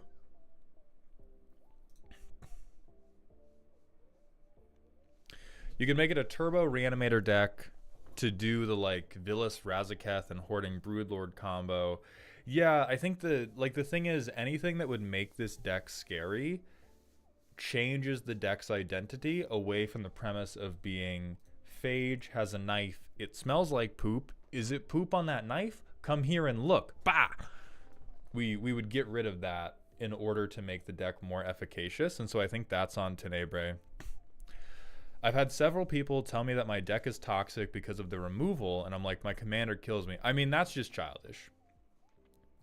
I think one thing that has to go hand in hand with how good commander is now is you basically have to interact, or we're just playing show and tell. Like, anybody that says, oh, your deck is toxic because it's possible for you to do more than one board wipe in a game if you get lucky, is a child whose opinion can be immediately disregarded. What is irresponsible of you, for sure, is that your removal is very, very narrow. You are very good at bullying creature players. If an artifact player walks up to you, you fall over dead. If an enchantment player walks up to you, you fall over dead. If a instant/sorcery combo player walks up to you, you piss your pants and then you fall over dead.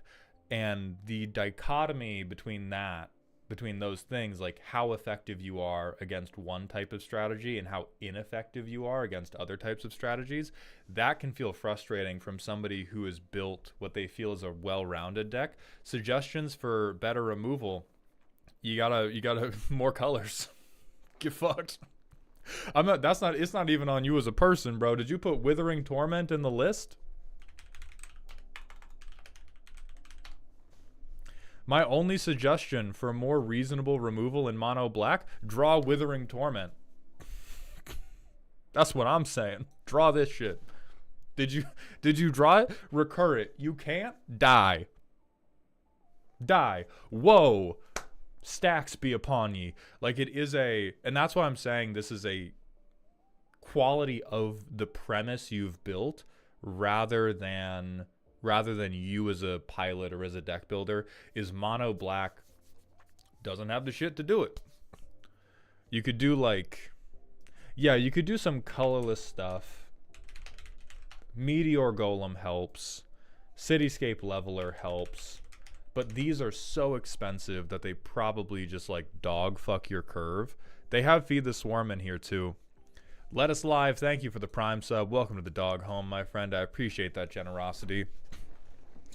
So there's a number of one-off cards you could put in, but if you put in enough one-off cards to have a comprehensive removal section, the rest of your deck stops working.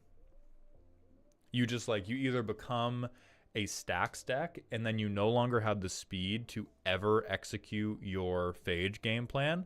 Braids is not removal.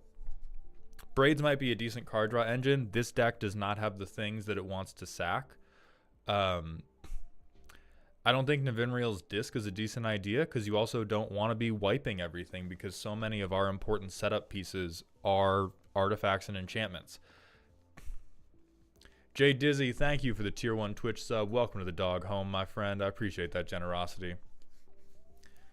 MLP, I agree that against artifacts, you just have to kind of take the L. What I'm mostly pointing out is how many different strategies you do just have to take the L. It doesn't have to take the L against creatures, which is the most prevalent strategy in all of Commander. So it's, if you had to pick one, you picked the right one. But you have very much, I've picked this one thing I'm going to be good at. You know who you are? You're Kurapika. I don't know if you've watched Hunter x Hunter and this comparison is going to be lost on you, but you are 100%, this deck is Kurapika. It is incredibly, incredibly strong in a set of very, very narrow conditions, and once we get outside of those narrow conditions, you just straight up don't have the stuff. I don't think you've picked the wrong cards. You just in a 100 card deck that has to execute the Phage thing, you don't have enough other cards to do this.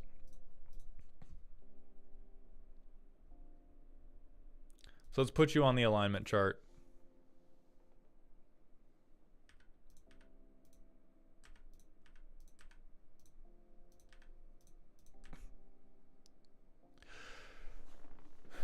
I swear to God, I'm going to look up Baleful Beholder.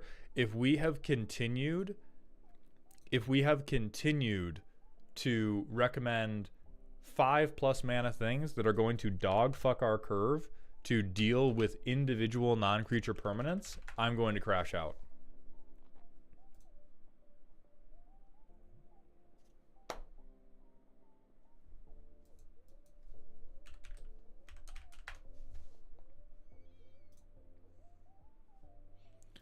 I swear to fuck, man.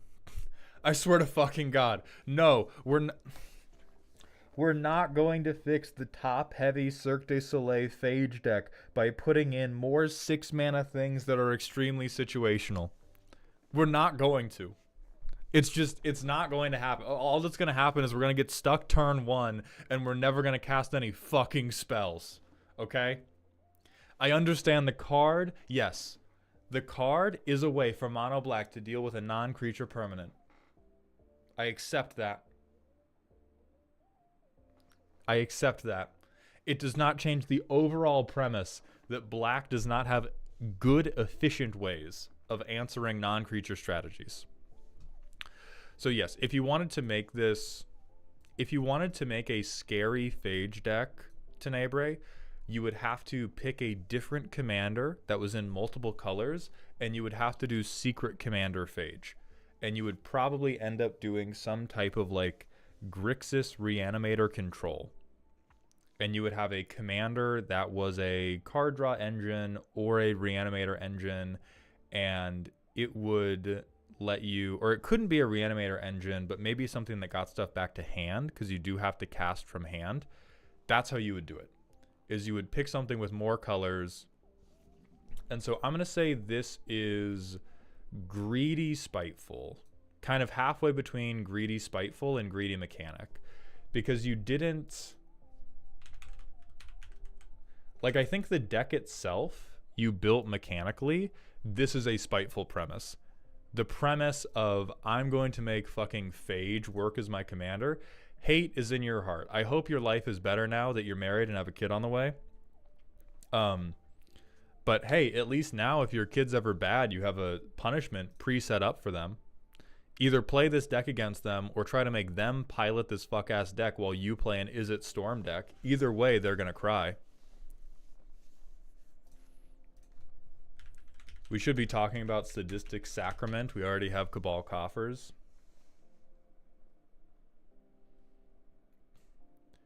Search library for 3 cards, exile them. This is good against like CEDH tables, yeah. If you know you're going, if you wanted, this would be like the card you kept taped to the inside of your ass cheeks, and then you re-sleeved it into one that didn't smell bad, and put it into your deck if you knew you were playing against a more CEDH table. If you knew you were playing against a deck with extremely narrow win cons, yeah, sure. Kick the fucking, like, kick Thassa's Oracle straight out of one guy's deck. Sorry, what's the point of this? MLP, the point of this is if you think you're playing against someone who has a very limited number of meaningful win conditions, you just take these cards straight out of their deck. It is just fuck you. I mean, it's fuck you for a deck like, I think we all need to come together and accept one thing. Your deck not being able to win until turn 10 does not necessarily mean your deck is bad. It only means your deck is bad if it is in combination with the inability to slow the game down prior to turn 10. This is a deck that does not want to go particularly fast. It can go very fast if it gets very lucky and Christmas comes early, but it doesn't necessarily want to be turboing all the time. And if your deck doesn't want a turbo, and you give it the tools to slow somebody else's game plan down, then it's fine to not win until turn 10, so long as once you're ready, you do win. As long as you do have a plan. It's just a slow plan. And Sadistic Sacrament is one of your ways to point at like the Is It player and go, okay, I know you're doing Storm. You're probably doing Grape Shot or something. Get fucked. I have now bought myself probably like 3 additional turns with which to execute my plan. Omen, we have Phyrexian Obliterator already. I'll look at Pox for a second. Don't do this. This says 3 mana, make everybody mad. This deck has to politic, and this says for 3 mana, I can make everybody flip me off at the same time. It does not damage anybody enough to actually stop them. Like, it's literally just, it's like giving everyone a paper cut at the same moment. Or, more appropriately, it's like smacking everybody really hard once. You don't actually shut them down, but they're ready to hurt you. Lunartic181 and Postmodern Vorthos, thank you for the Twitch follows. Welcome to the doghouse, my friend.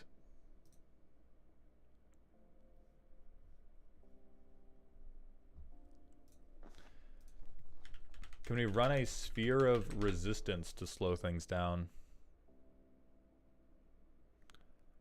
Possibly. I think it's worth considering things like that. Smallpox. Dog, you're so bad at building decks. Shut up. Shut the fuck up, John. Get out of here. Once again, I turn the whole table against me turn 2 so that they have 5 turns in which to beat me to death before I can do anything. Smallpox.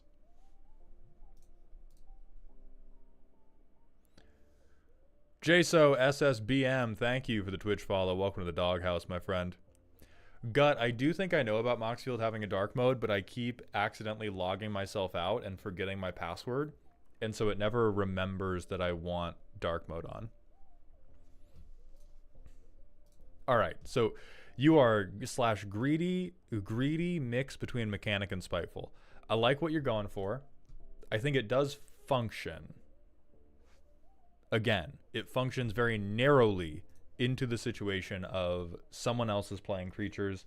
I think you've been pretty responsible on trying to make sure that you get to do your thing eventually, and you've been semi-responsible on making sure that you can stop other people from winning before you get to do your thing. I am going to downgrade you to Spooky, but I think that is like mono black Phage in the command zone, and you're not using Phage as a smokescreen for some type of other mono black combo. The best you can ever do is Spooky. So don't feel bad about that. I am going to send, when your child is born, I am going to pay the doctor to whisper in their ear that their daddy's a failure who builds bad commander decks. But again, that's like not even on you, bro. It's not even on you. So Tenebrae, have a very good day. Thank you very much for submitting. That's going to be the end of your roast. And we're going to move on to... So we still have Plippy, Meta Skipper, Janitor, and Switch DM. So if any of these people can sound off in chat, we can set you up next. Plippy, yes, if you have shit coming up, we can have you go next. And then we need to hit another manual ad break because we vamped for so long about the Olive Garden order. I'm not recommending Static Orb in the deck, John. Listen, we can't just like randomly recommend rude things because we don't like the deck's win condition. Like, first and foremost, this just fucks us too. We have no way to break parity with this. We are not breaking parity with Static Orb, and so all we're doing is tapping our own lands to make it easier for the one person who played a 4/4 with Trample to kill us before we can ever board wipe.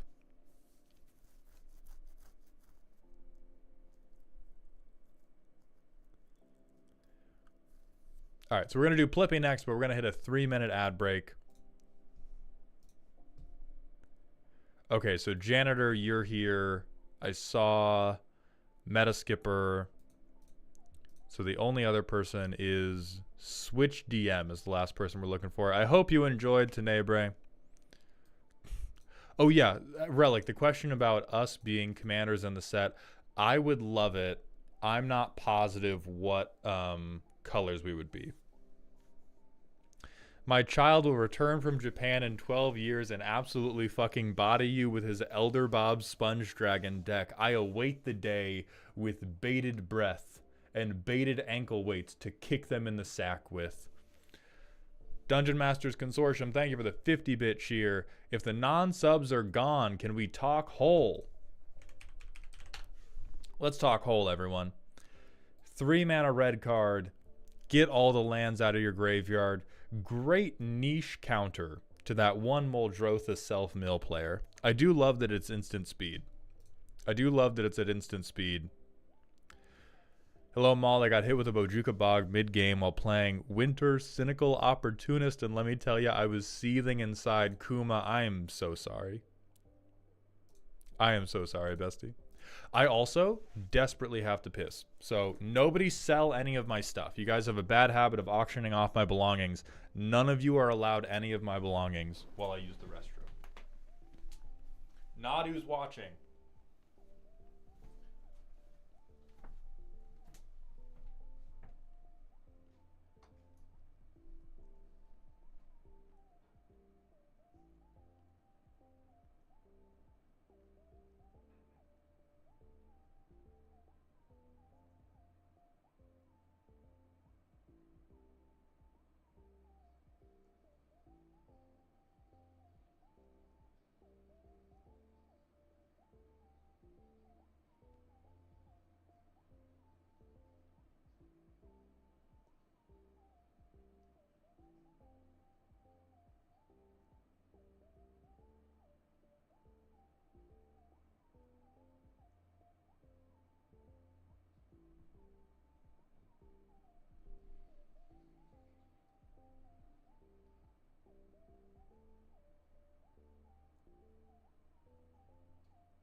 Okay. 350 for the mic. At least that's a good rate. How much to let Mango go to an Olive Garden for lunch? I'll make that a stretch goal in the next video.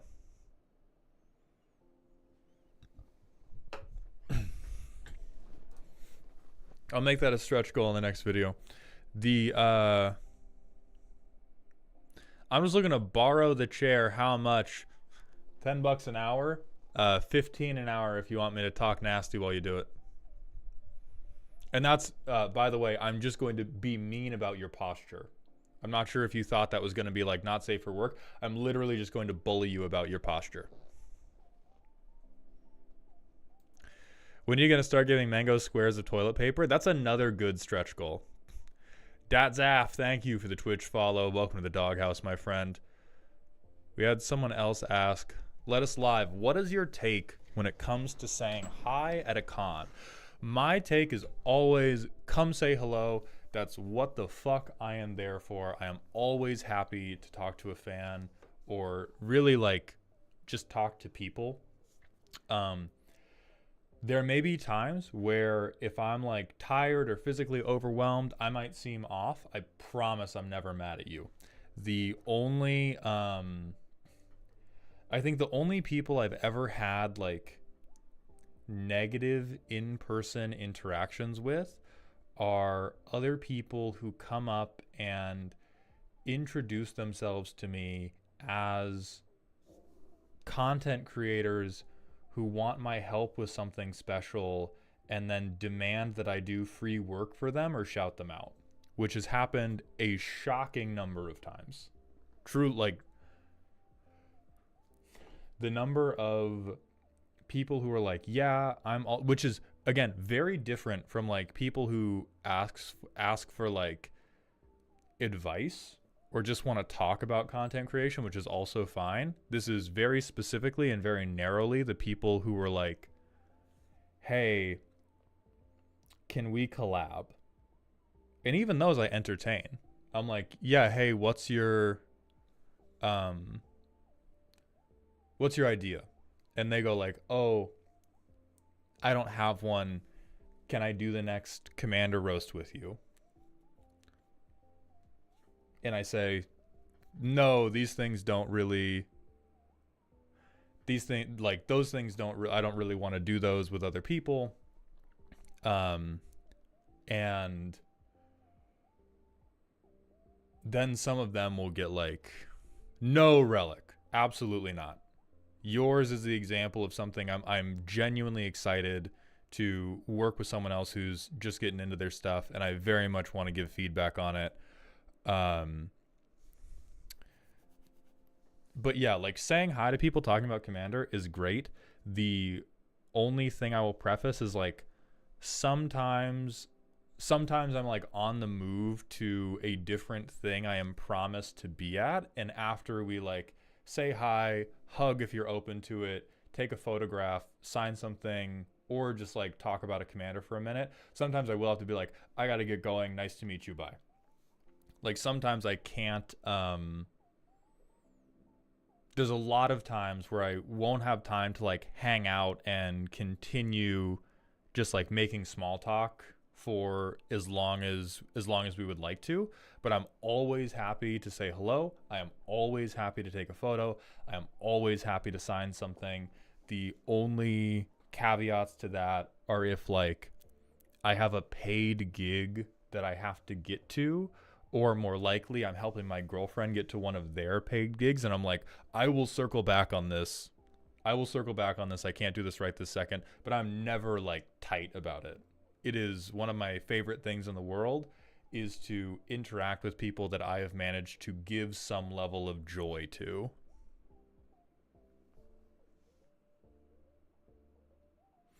No, Meta Skipper, you never have to pay for a signature. Shadow Walker, I think forests are one of the most popular cards I've signed. In terms of individual cards that people have asked me to sign, forests are the highest frequency card that I sign. Because there's a lot of like commanders I sign. There's a good number of like counter spells I sign. But in terms of singular cards that get repeat signatures, I have signed more Forest than anything else. Nope, not Henzi. Forest beat Henzi for sure. I've signed a couple Henzis, but I've signed like double-digit Forests at this point.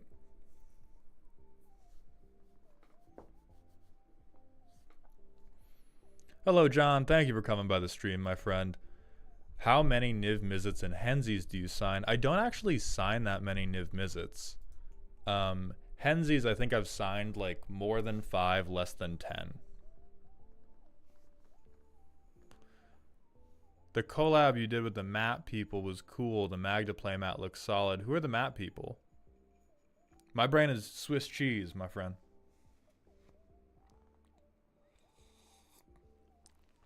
Any cards you won't sign. I think the only... If you brought... I do not have a running list. I have so far never had to turn down signing a card. Off the dome, the type of things I would probably refuse to sign is like if somebody brought me like Invoke Prejudice, which again, it has this warning on it for a reason. If somebody brought Invoke Prejudice, or if somebody brought like a not safe for work proxy, I definitely wouldn't do Invoke Prejudice. The not safe for work proxy is like 99% of situations I'm not going to sign it. But other than that, I do not refuse to sign anything on the basis of like, I don't like the card.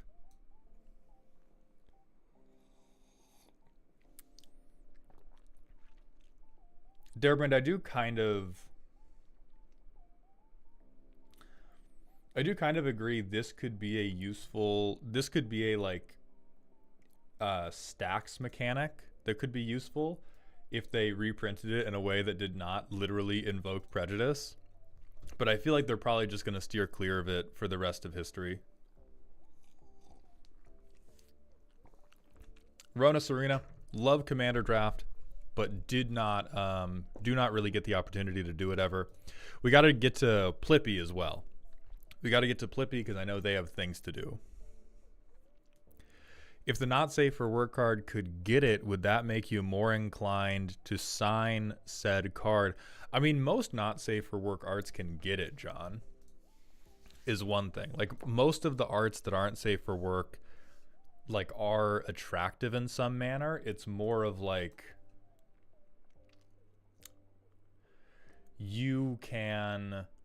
it's very easy for somebody with an online presence to unintentionally appear like they are advocating for certain behaviors, even when we don't want it. So if somebody asks me, hey, can you sign this not safe for work art because I really like it, I can't make them, I don't have any way to control where they play that. And so the nightmare scenario that I think of is they bring this really inappropriate card to an LGS, play it in front of kids, and then say, oh, well, I just really wanted to play it. Look, Maultown signed it. And now I get both associated with that, and I do agree with what MLP is saying, like, it's kind of weird to just have me sign hentai.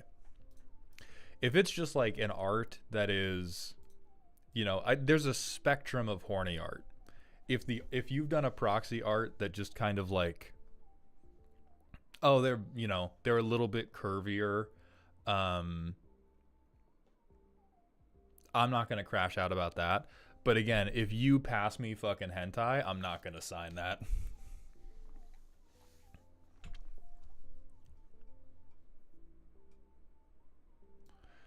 Would you be open to signing my Ersatz gnomes, but it's signed as Tommy Oliver the Green Ranger? Yeah, of course.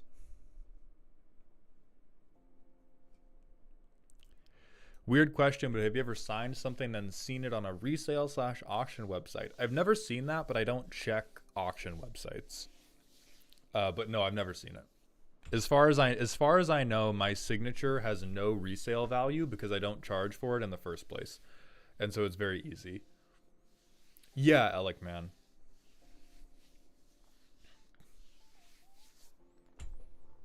Greek statues versus titty playmats. There's levels to it. Exactly. You get it. You get it.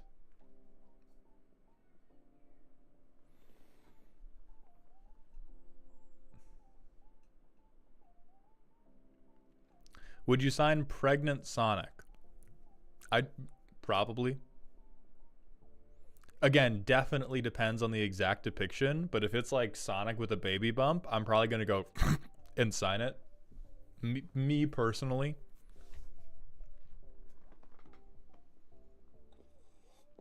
Now, if it's Sonic while being impregnated, would you sign Sonic giving birth? That's a hard no. MLP, I'd like to thank you for your contribution in giving us one end of the spectrum, which in this case is an absolutely the fuck not card. No, I would not sign.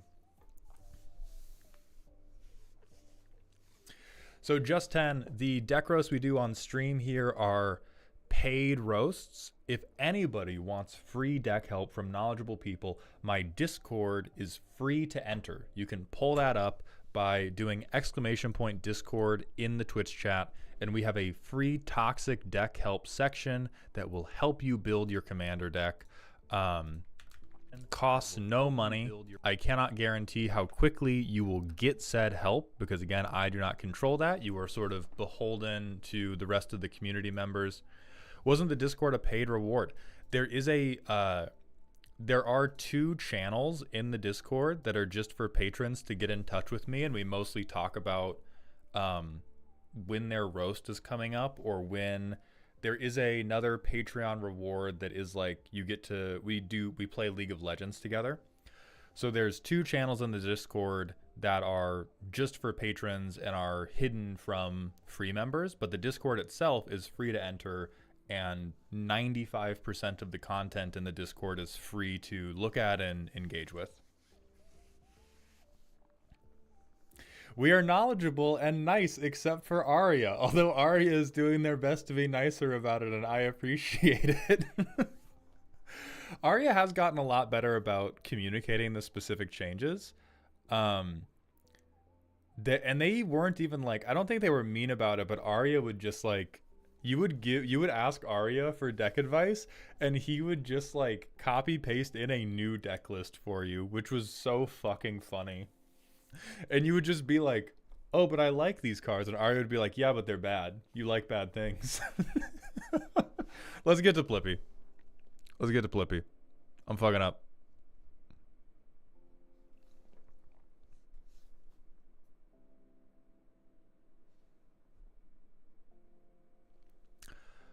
Yes, Relic. Dump some of that. Tag me in the patron section. Okay. This deck. Oh, I need to copy paste this differently. Okay. Is spooky, scary. Ramping with artifacts, digging for big boys to copy and kill with. I think I need more interaction and have too many planeswalkers, but honestly hard to cut. If you have 1 or more, yes you do. Saheeli's big bots. So we're trying to stay on the artifact theme, which it should not be too difficult to stay on the artifact theme. Carton Cater, thank you for the Twitch follow. Welcome to the doghouse, my friend. Janitor, you are naturally ahead of Meta Skipper anyway, so yes, we can honor that for the order. Oh, this primer's outdated. Okay, so Saheeli, well, fuck you. It's in the command zone. So for 4 mana, we uptick for 1, we make a servo. Or the next spell we cast this turn has affinity for artifacts, basically. For -7, we make a token copy of each artifact you control. Those tokens gain haste, but we exile them at the end step. So this is what I love about planeswalkers that can be in the command zone, is that they're mostly very shitty. I love that. That's tremendous. The -7, dead ass, does not do anything unless we already have 8 triplicate titans on the battlefield. But it does win the game if you get there with a bunch of triplicate titans. Ask Jeeves. So we have a couple tutors, which is appropriate for spooky scary. Big bots. So these are the things we allegedly want to pay for no money, or we want to copy, and we hope that they will win the game because we've copied them. Angry Murloc, thank you for the Twitch follow. For those of you that don't play World of Warcraft, play World of Warcraft. That's a Murloc noise. Shut up. Welcome to the doghouse. Okay, Wormcoil's good. Cybermen Squadron is outright fucking terrifying if you stick any of these other ones. Mirror Battlesphere is insane if you get to copy it. Triniform's Death Trigger's hot.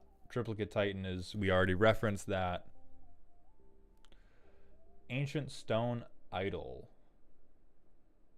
Yeah, we're going to pay 1 mana for this. We're going to play Soul Ring and some 0-drop artifacts. And we're going to play 1 mana. Darksteel Colossus and old Stink Fingers. Fine, we're in scary. We're in scary. I am going to, so after this part, I'm going to scroll straight down to the mana curve. I better see a mana Grand Canyon. I better see every like 0 to 2 drop artifact in the world to get Saheeli out and make this goddamn mana reduction work, and then I better just see big honkers. You fucking failure. You absolute goddamn ne'er-do-well. How much goddamn credit card debt do you have, Plippy? It's not 0. I know you do not zero out that statement at the end of the month. You fucking fool. This person does not make coffee at home. You are the goddamn avocado toast millennial. I'm not even as mad about the, well, I'm still upset about the 4 mana brick. I'm mostly upset about 5, 6, 7. This is where I need it to be empty. I want it to be like, I want this to be left shifted, and I want this fucking gone. The only 4 mana thing I want us to have. Oh, Battlesphere 7. Well, then I want 5 and 6 gone, and I want this more focused. Tony Hawk skater park looking curve. No, the thing is, Sorion, that's the ideal. This is just a building Tony Hawk is falling off of. Okay, so what are you wasting your goddamn mana on then? Reasonable. Sigh. See, this is like absolutely worthwhile to have him at 3. Worthwhile at 3. I question it, but okay.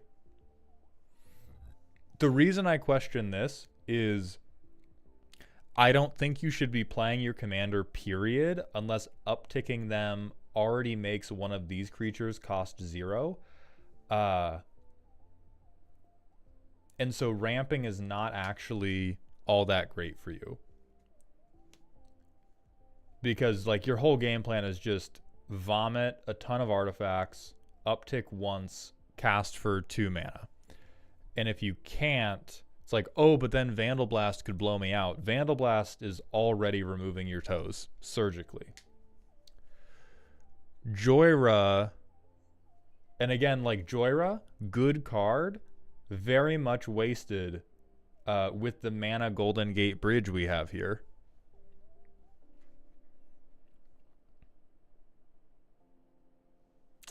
I think Padim's okay, but is honestly like not that great in my mind. Thopter Spy Network is a maybe. I don't think it's bad.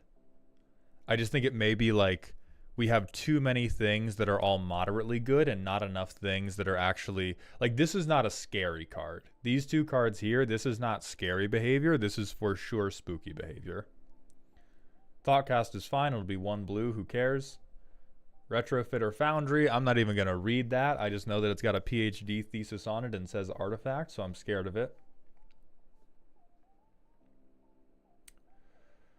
Loyal Apprentice is like, yeah, sure. We're making tokens. It's cheap. Who cares? This Saheeli is good. This Simulacrum Synthesizer, it's a good backup plan. You don't, it's kind of at odds with what your deck wants to do, but if you've ever been prevented from resolving Saheeli and you end up resolving the big bots anyway, then you can get a couple really big bots.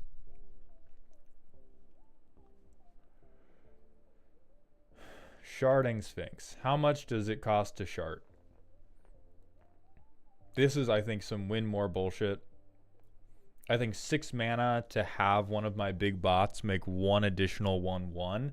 This is like the prime example of not really good enough to be scary. It's very, very battle cruisery. It's very, very easy for this to not stick. Masterful Replication should just be fucking Brutaclad.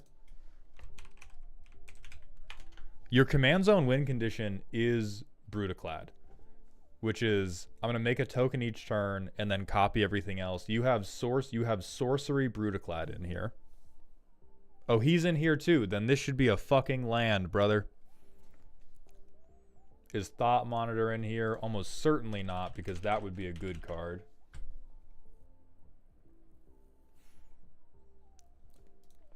I would put Thought Monitor in for probably Sharding Sphinx. Sugar in their gas tank. Hey, at least your tag game's crazy. So we have a counter spell, a Frogify, a protection spell. That's reasonable. We're really low on interaction for a deck that is going to take quite a lot of time to get going. Like, we need to have a couple things happen. We need to get a lot of artifacts out. Okay, Bot Buddies is where you let the brainworms take over, I think.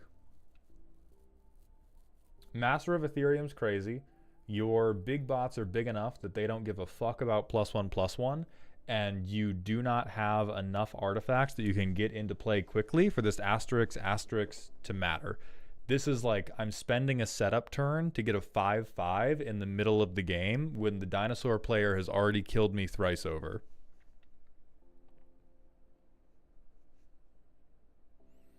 Artifact creatures having haste. This is a effect for 3 mana I fuck with. This is great. Like, these are both good-ish, but Master of Ethereum is just not tuned enough to your deck. Thopter Engineer, phenomenal for your deck. Encroaching Mycosynth is fucking ridiculous. If you're playing Artifact, we have enough artifacts. This is like the new zombie precon that's running Maskwood Nexus in it. Why do we need it, bro? Everything's already this type.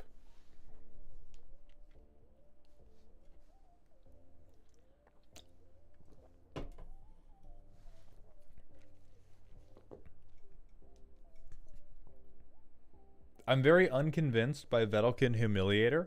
It is a funny effect. If you want to keep this just because you like being rude, I will allow you to keep it in the rude boy exception category.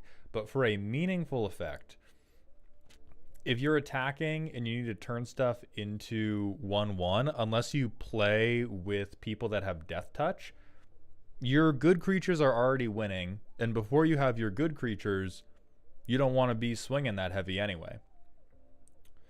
Karn Legacy Reforged. This is like the one irresponsible thing I'll let you take. It's 5 mana. It's win more, but you win a lot more because the Bald are unerringly powerful. They have given the Bald way too much power in Magic the Gathering. Cyberdrive Awakener. This has to go into timeout. This works if this curve moves to the left 2 slots. If this moves to the left 2 CMC, then I believe that you have enough artifacts on board for Cyberdrive Awakener to do a thing. Right now, Cyberdrive Awakener is going to bring like 1 clock, 2 microwaves, and nothing else online, and you're going to deal 8 points of damage because one of the microwaves is going to get blocked by a fucking dinosaur. Darksteel Forge, fine. Yes. You probably need this to not get exploded by Vandal Blast. Your land base is I think it's incorrect that you have this many basics, but I'm not going to focus on that too much right now. We do have mechanized production, which is good. So Sahili is going to be better if you did things like very common artifact storm card is a thing like Ichor Wellspring, which you come in, boom, gets you a card. We ever get rid of it, boom, gets you another card. With Sahili Sun's Brilliance, this is 2 mana, tap, draw 2 cards. Right? That's like a kind of one for one, or not, Jesus, not a 1-for-1. That's a kind of like 2 card synergy that is useful. Right now, I don't think your artifacts actually have good ETBs. So making a token copy of them doesn't super matter until you have the big bots out. Now with the big bots, this is also good. So this is a good backup for big bots. Sculpting Steel, Real of You. C double, Real of You. Real of You. I like this. Being able to copy other people's stuff if your deck isn't going off, because spoiler alert, it probably won't. That's very smart. Yeah, sure. Fuck it. Right of Replication. Then we have Brutaclad. We're cutting this already. I think we're cutting this too. This is like universally worse than getting to one of your good permanent based synergies.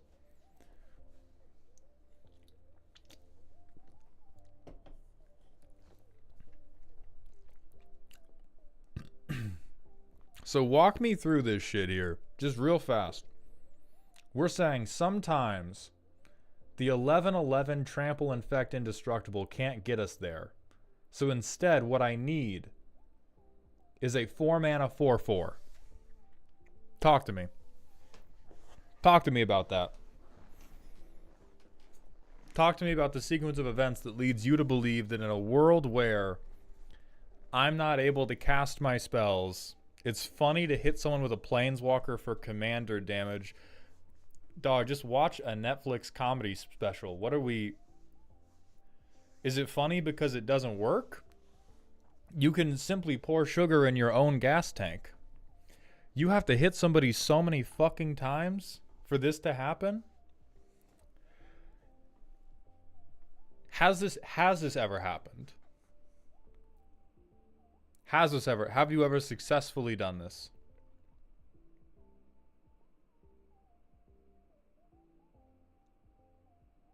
Nope. Crazy. Hey.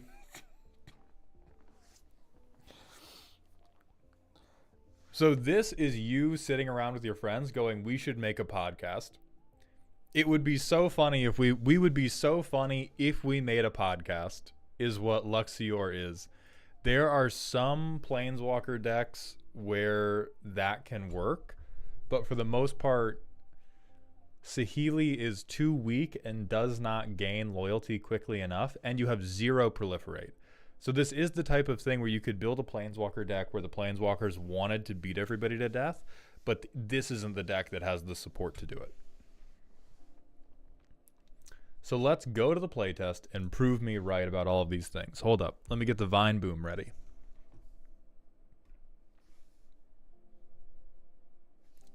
Perfect. This is the perfect hand. I play a colorless land that doesn't tap from... No, I'll play an island. I won't be a dick. I'll play an island for you. We have 1 counterspell ready to go. This now costs 4 mana. We do nothing until turn 4, at which point we uptick our commander to make a 1/1. I'm crazy with it. Next turn.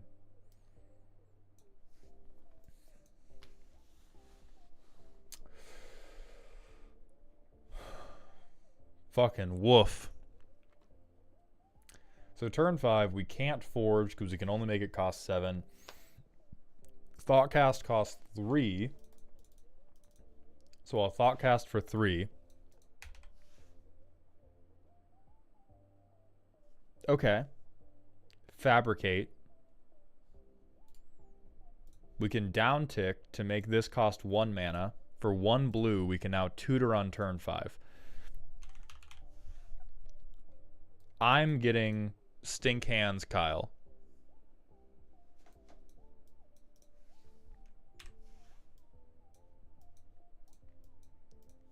Next turn. Nobody's interacting with us because this is a chill, casual game of Commander. We have 3 artifacts, so this is effectively 9. And we have 6 lands. Oh, the affinity thing is +1. That's hot. So we're up higher. We can +1 for affinity again. Now we can play Darksteel Forge. Now we have 4 artifacts, so this costs 8. We still can't fucking play it. We can play Stone Idol, though. So we can play Stone Idol. At long last, after 8 turns of making either land pass or a 1/1 chump blocker, we can play Blightsteel Colossus. And the only thing standing in the way of all of our haters and doubters and the conspirators against us is one single counterspell.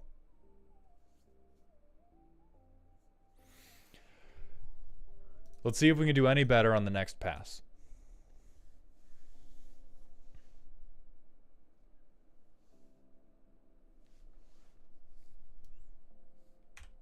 We can do a dual land and flip one of these out. Do an artifact land. Now this time we do have Blightsteel Colossus just in our hand, which is phenomenal. Turn 2. I mean, I'm kind of inclined to just Chalice now for 1 for like tempo and shit. I do Saheeli the Gifted. We make a servo.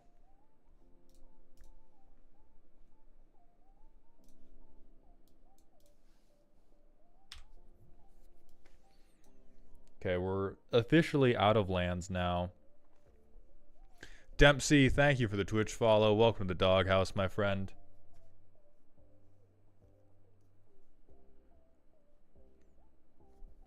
So we have Whir of Invention. Maybe there's a useful artifact we tutor for, but I struggle to think they're going to be more useful than Blightsteel Colossus.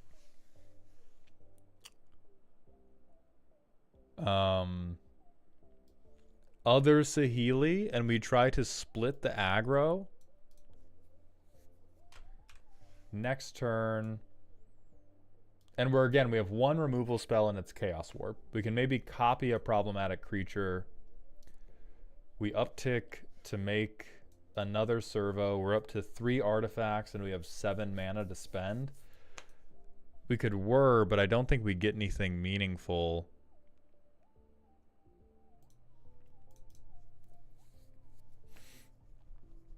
So we are getting nowhere quickly, and we don't have a lot of ways to stand and to stop anybody that wants to stop us. Like the Fage deck we looked at. The Fage deck we looked at took a while to get there, but it had a lot of ways to go like, hey, stop that. Hey, fuck you. Hey, fuck off. Hey, stop doing things. Hey, get rid of your creatures. You have a long path to walk, and most of your protection is naivety. So I would say you probably either need to juice up the sugar section, but we definitely have to, like, we have to take everything that is in this like 3 to 6 mana range, and you need to pick, we have, let's see, 13, 16, 26, 28, 30, 32, 36. So we have a third of our deck is between 3 and 6 mana. I would say you probably need to pick like the 20 most focused ones and keep those and cut mainly, so like Sharding Sphinx out, Masterful Replication out, Thopter Spy Network I would say is out. You are not getting artifact creatures that want to swing out early right now.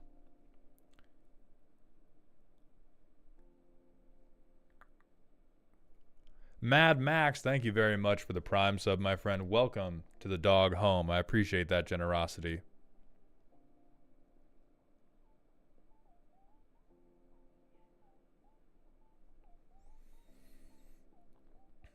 I honestly, like, Cybermat is outside the curve we're trying to cut from, but I don't think it's particularly good for you. Master of Ethereum, I would say out. Encroaching Mycosynth, I would say out. Vedelkin, Humiliator, probably at least goes on timeout. Cyberdrive Awakener also goes on timeout because we're not, like, all these playtests, it's like turn 5, turn 6. We don't have the artifacts on board necessary to make this matter. Things you could put in that would be useful to you. The multiple Ornithopters. This is at least a mana rock. This is at least a 0-cost artifact. I think most of your deck does fail. Most of your deck fails the Frantic Search test. Most of the cards we draw, we would rather just, like, look for the correct synergy piece. Some Izzet decks manage to be immune to this, but I do not think this Healy deck is immune to the phenomenon of, I can draw this deck in the wrong order. A lot of the individual cards in this deck might be good, but I don't need to draw any card from my deck. I need to draw A, then B, then C, then D before I can put those numbers into an equation that spells out fuck you. And so if you can't get those, you're going to want, if we want to be scary, more tutors. So I'm going to ameliorate chat's desire to see Treasure Mage. So this would be a good 3-mana thing to get, good 3-mana thing to get one of your big bots out. And then I'm not super up to date with artifact specific tutors. Helios is mentioning Unctus Grand Meta Tech.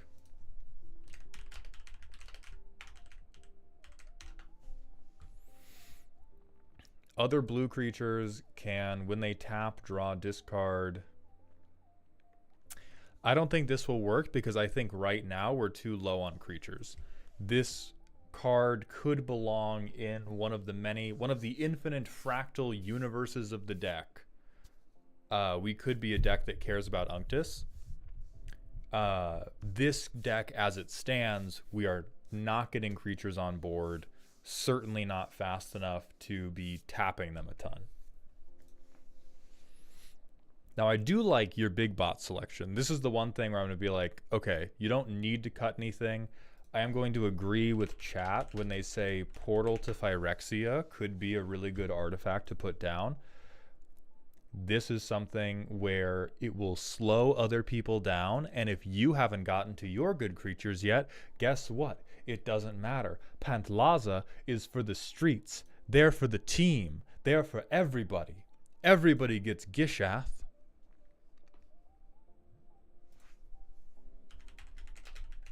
We've got a suggestion for Forensic Gadgeteer. You sound crazy. Don't do this.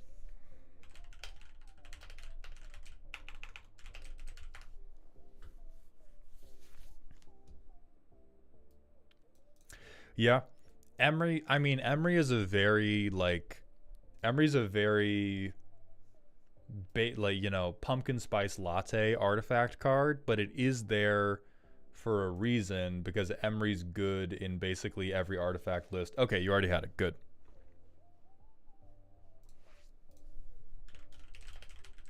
Hulking Metamorph.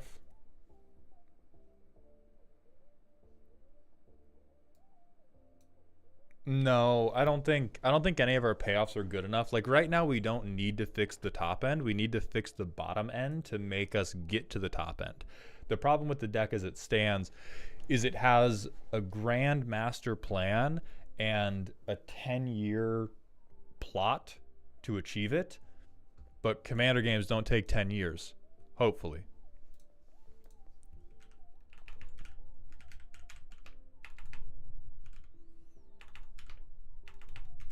Mycosynth Golem. Yes, yesterday. Thank you, Darebrained. This guy yesterday. Look at your new commander. This is now the secret commander for your deck. Amazing. Enigma Jewel.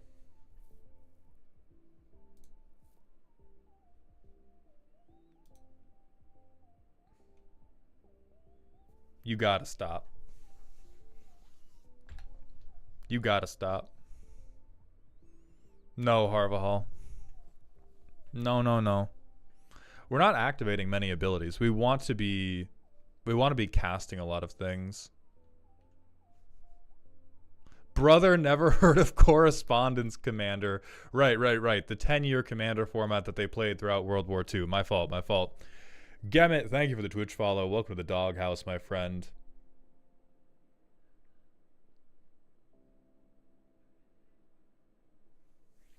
Yeah, we don't have... God, I hate that. I don't want to turn this into like just every Urza deck. You know what? Okay, we won't. This Urza might be usable for you. This is at least some card selection, which we've already covered is really important for you, because if you draw the wrong card at any point, you crash out and die. We're just going to scroll past this guy who's not any good. Oh, they made him worse. Now he's 3 mana. He still might be playable.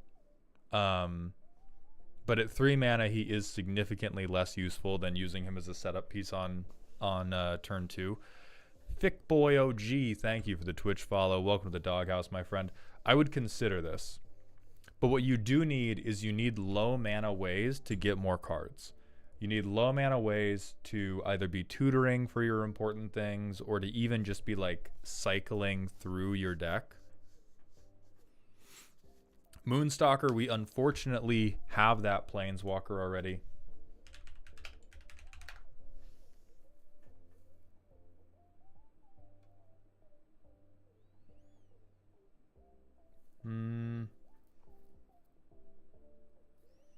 Maybe. This also feels too slow at 3 mana because we're not... Like, it's a 3 mana ramp card for you. But it's also... Maybe in the new version of the deck that works. Right now, we're not shitting enough mana. But there is a world where we could be. Pre-Atomic Burrito, thank you for the Twitch follow. Welcome to the doghouse, my friend.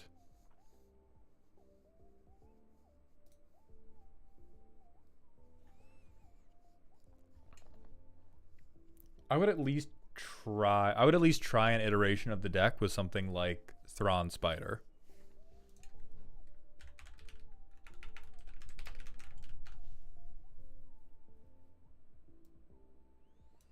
Yeah, Semblance Anvil is highly playable.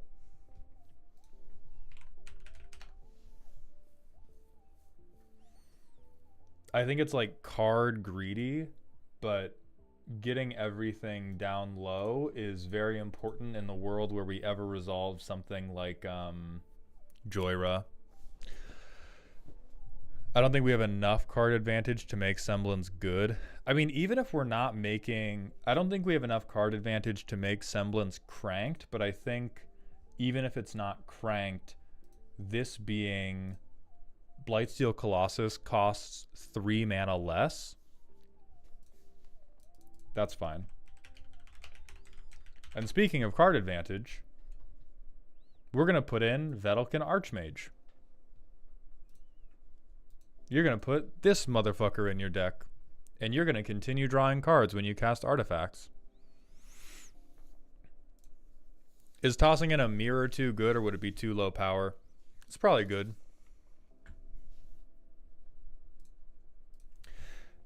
MLP's asking, what about big score type cards, but someone else has suggested something that might be card advantage. I think Riddlesmith, I would try Riddlesmith. I would try Riddlesmith because draw discard is still better than draw nothing.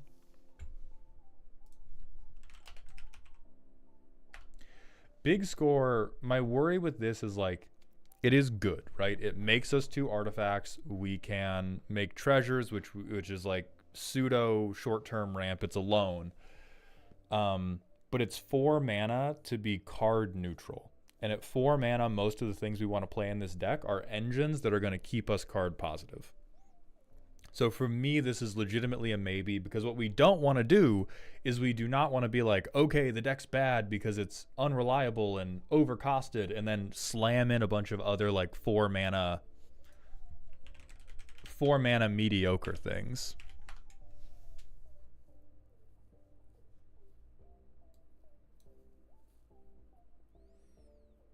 Yeah, Quicksmith Genius is also possible. Again, we may be messing up our curve out with it. I think Oaken Siren is playable. This is a 2 mana rock for you. For you, this is a 2 mana rock that is still an artifact. I'm still going to advocate for Arcbound Ravager.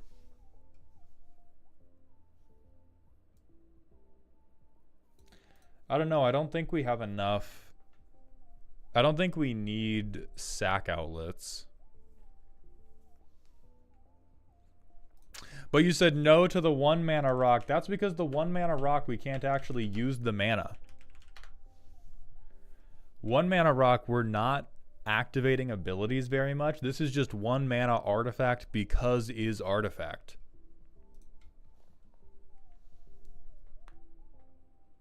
No, John.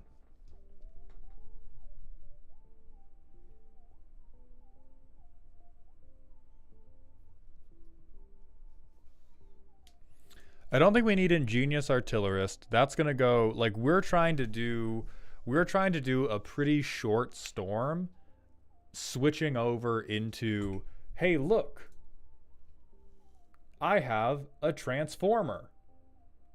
And then I have another transformer. Look at all my transformers. Why are you bleeding? That's what the deck wants to do.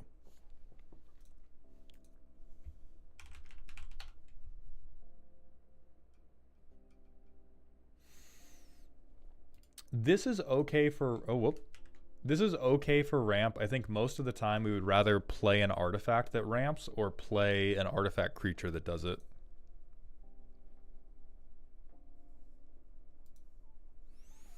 No, we're not going to do Tamio.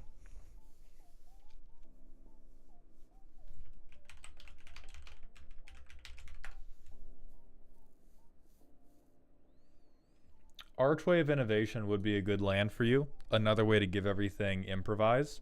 Oh, it's only $1. Yeah, this is perfect.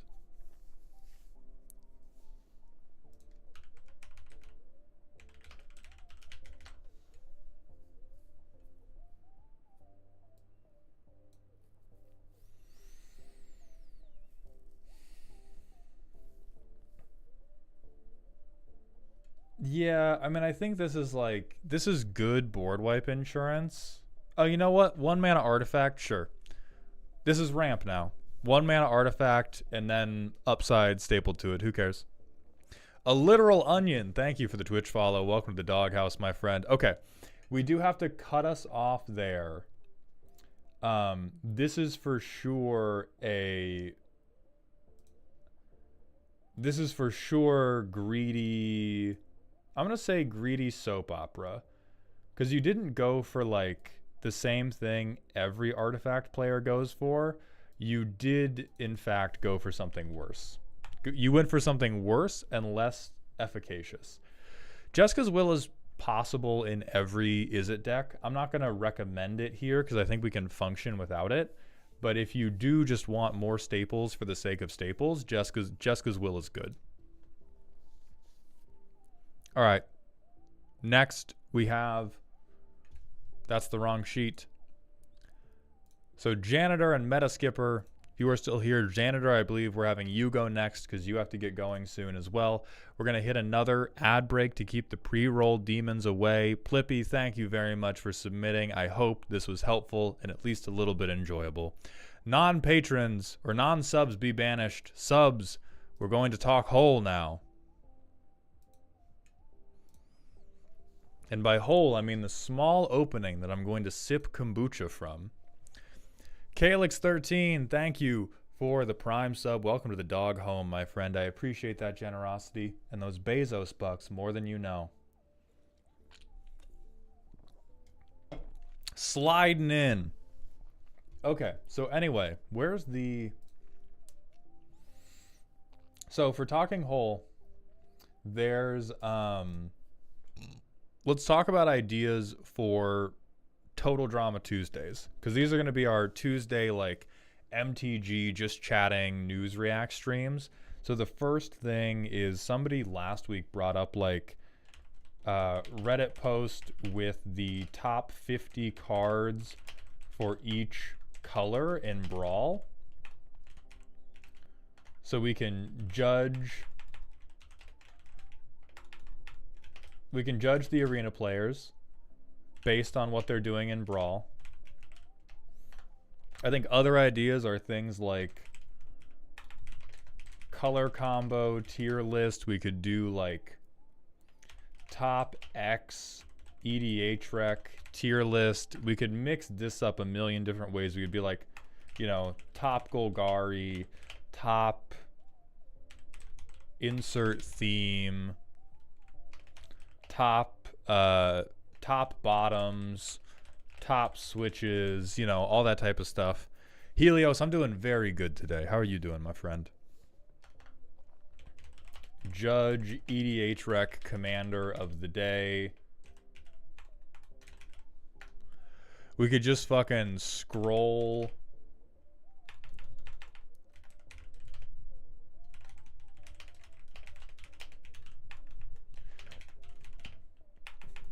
Scroll Reddit until we get pissed off, speed run. We could watch you row for 30 minutes. I think if we watched me row for 30 minutes, you would just watch me crying in pain because of how bad my sciatica got. That would be the upshot of watching me row for half an hour. I can only row for I can only row for sprint workouts. Sprint workouts where my muscles are what's getting blown out aren't too bad, but if I do like long, easy cardio, it will work up my sciatica really, really quickly. Or not quickly, because it has to be a long cardio workout, but it will cause bad sciatica. Judge people's pet cards.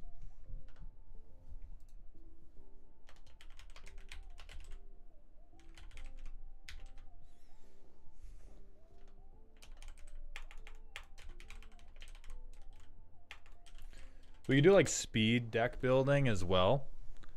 We could do like, okay, 20 minutes build the best deck ever. Oh yeah, I build you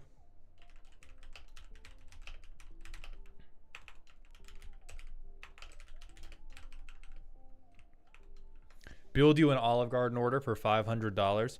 Mind to waste, thank you for the Twitch follow. Welcome to the doghouse, my friend. I appreciate that generosity.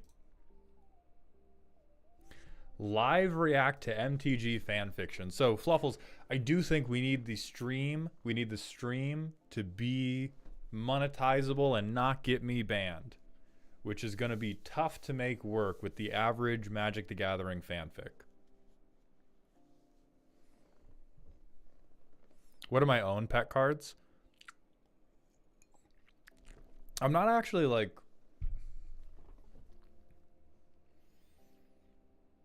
I think it's been so long since I played with any. I'm much more on like each individual deck will have some type of dumb funny card that I really like and I keep it just for that deck rather than pet cards that persist throughout multiple decks. Ryujin00, thank you for the Twitch follow. Welcome to the doghouse, my friend. Oh, probably Dance with Calamity. But even that I don't shoehorn into places I don't think it works. What's up, Brit Bread? My pet card is Soul Ring. Okay, my new pet card is actually an index card with Nugget Vod's home address on it so that we can all send them get well soon cards and put them into therapy.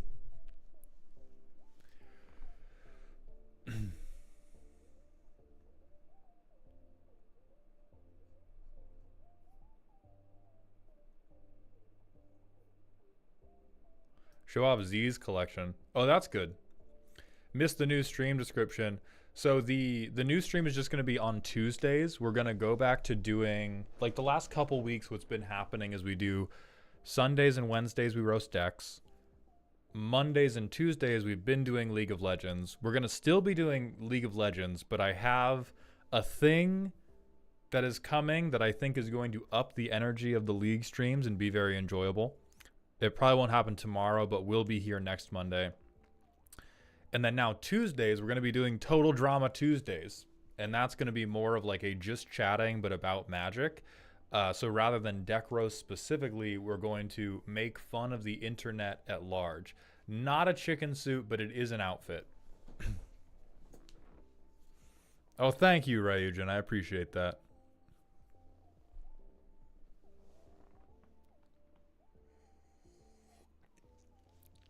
MLP, I've considered doing single player variety, but it's also like I don't think it's hyper interesting to watch, and it's also not the main thing I want to stream. Like, I love yapping. I love interacting with chat. And so watch me play the single player game and then I'll banter with you sometimes is also not even my like preferred way of trying to entertain people. Now, if there's a single player game that I like really love, then I'll do it. Anemone, no, I'm just getting far too in the cut with the ad break. Plargus has redeemed a random smasher pass. Thank you, Plargus, and your son, Plargus. Sizzle. We have a literal on-fire goblin. He's hot, but no. That's my version of the badum-ts. Oh, Jackbox games could be a good Patreon thing, yeah. When is the next episode of Wayne's Discount Bonkporium? Harvahal, I'm not sure. It's probably going to be something to do with Night Rain. Because, like, right now I'm very much trying to make the YouTubing a self-sustaining thing. Like, I need the long-form videos to cover Mango's paycheck and then help me make rent. And the Wayne's Discount Bonkporium is like, I spend 8 to 10 hours doing it for it to get basically no views and also no money.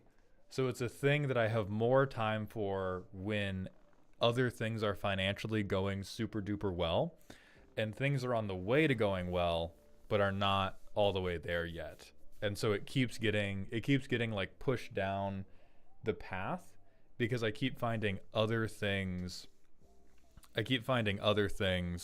That are more important.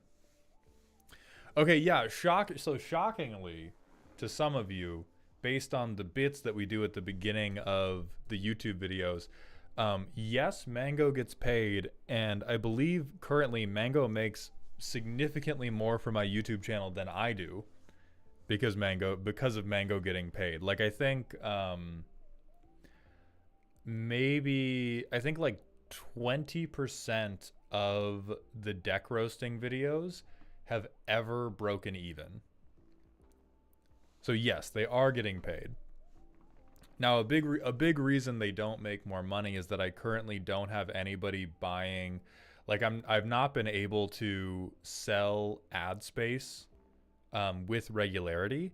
And so, like, if I could get to the point where I was selling ad reads for like $500 or $1,000 on these deck roast highlight reels, then we're so sick, we're so back, everything's great. Do they break even after the Ko-Fi payment? Yes, the like streaming them, recording them, all that. I view it as my payment is the Patreon part. And then I'm trying to develop the audience on YouTube, but I try not to look at them. But I try not to look at the YouTube videos as something that is currently like a money maker. Can we cut this in a way to make it look like Mald is admitting he doesn't pay Mango? Probably, unfortunately. Mango don't do that. But yes, Mango gets paid.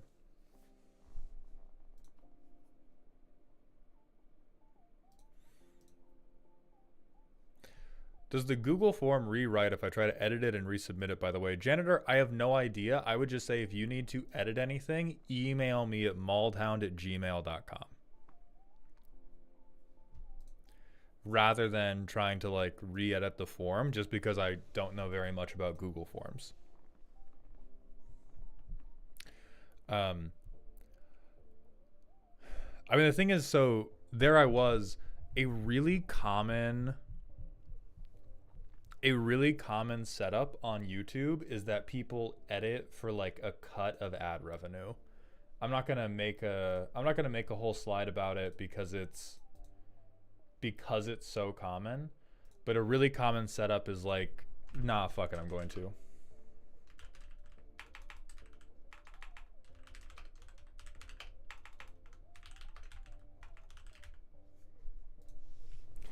So the most common setups are like a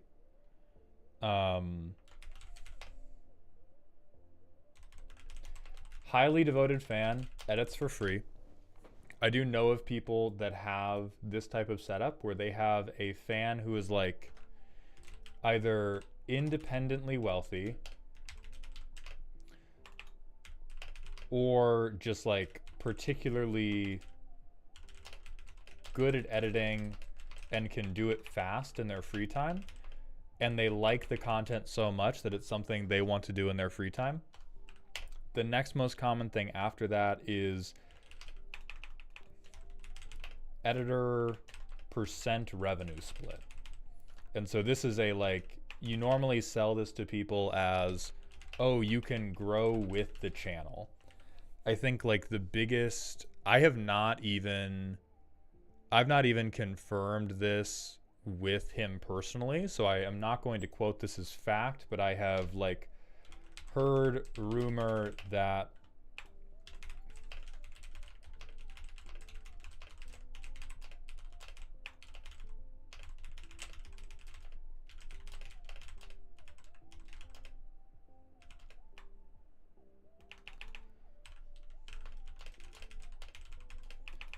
But one of the rumors I heard was that like Brian Kibler's YouTube channel that was just like edited highlights of his VODs.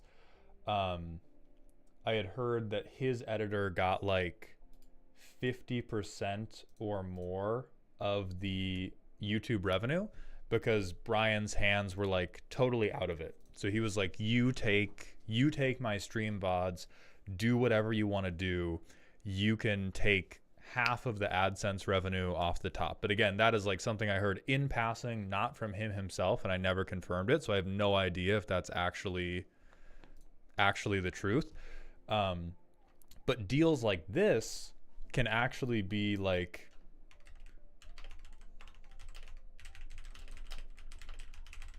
can be really sick.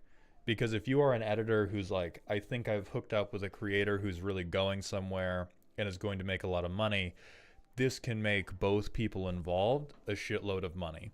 However, this is very much like startup investing, where most content creators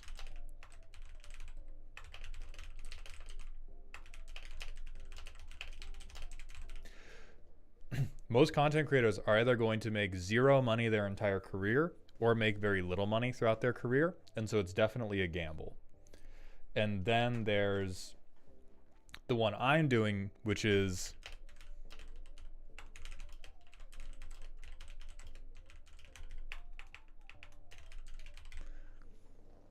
I just pay my editor a flat fee for every video, and then we change that fee depending on like how long the video is, or how complicated we're making the editing. I know that Frost Prime gives all the YouTube revenue to their editor and gets all their money from streams, but I know they're not a normal setup. Yeah, I think that that is a setup I know that like Tyler One, I think, does a really similar thing. That's a setup I might be able to do eventually. Right now, I do not be streaming like that. The streaming is getting a lot better recently, which is awesome. I'm very happy. I've been putting a lot of effort into it. You got to be streaming to like, if you're streaming to like thousands regularly, then I think you could do a setup like that. But me, who's like, every time I'm over 100, I'm like, fuck yes, we did it. That is not the type of viewership that can deal with that. Mauled, would you ever do a set of videos based on the 32 challenge? I think it'd be cool to see them. Maybe. I'm not confident I could do that in an interesting way. Wolfgrave, thank you for gifting a tier 1 sub to Necromancer 101. Thank you very much, my friend. Welcome to the dog home. Frost Prime averages 5 to 7K subs a month. Yeah, that'll do it. I think I get like, most months it's like 300 to 400. So I'm getting, about a 20th? Yeah, I'm getting about a 20th of the subscribe rate that Frost Prime is. And so that makes, which is, I'm again flabbergasted that everybody is that generous to begin with. That is not me being like, oh my God, why am I not getting these subbies? It's just saying like, yes, if I made 20 times as much money from Twitch as I currently do, I could just hand mango the fucking the AdSense revenue and be like, whatever. Who gives a fuck, dude? Yeah, I'm very immediate. Like so the thing is, I'm both huge and small. It is compared to what I dreamt of when I started doing this, I am massive. This is, for me personally, an outrageous degree of success that every day I am grateful for, and every day when I wake up, I get excited about how sick it is that I get to do this as a career, and I just get to think about, how am I going to be silly today? How am I going to entertain people today? How am I going to make everybody have a good time today? That is crazy good. So I am huge, and also because the internet is international, it's global, the scale to which you can get is so ridiculous that I am also like little baby fish. Like there's a World of Warcraft guild that's a lot of content creators, and they were streaming like their first raid yesterday. Across that guild's, all their members, they had like a 250,000 people watching them play World of Warcraft live. And they were talking about like fucking buff timers in World of Warcraft. And they had 250,000 people fucking tuned in to check that out. Redshift, thank you for the Twitch follow. Welcome to the doghouse, my friend.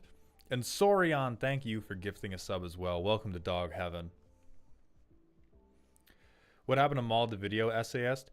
It's been put on a little bit of hold only because all the changes we've been making to the recent deck roast videos have been super positive, and I've been taking a very active role in trying to iterate on those. Mango's been doing a fantastic job, but we've had way more communication the past like 2 weeks about like, okay, change this, try this, we're trying this length, we're gonna work on this transition thing for the next video. So a lot of my off-stream, it's also why I haven't been making as many commander roasts. Most of my off-stream focus has been like, how do we get the videos that we're cutting from the stream be engaging enough that people want to watch them and they can hopefully cover their own production cost. And we're getting there. Like, we're getting the results, and so we keep sort of investing more energy because the results are working.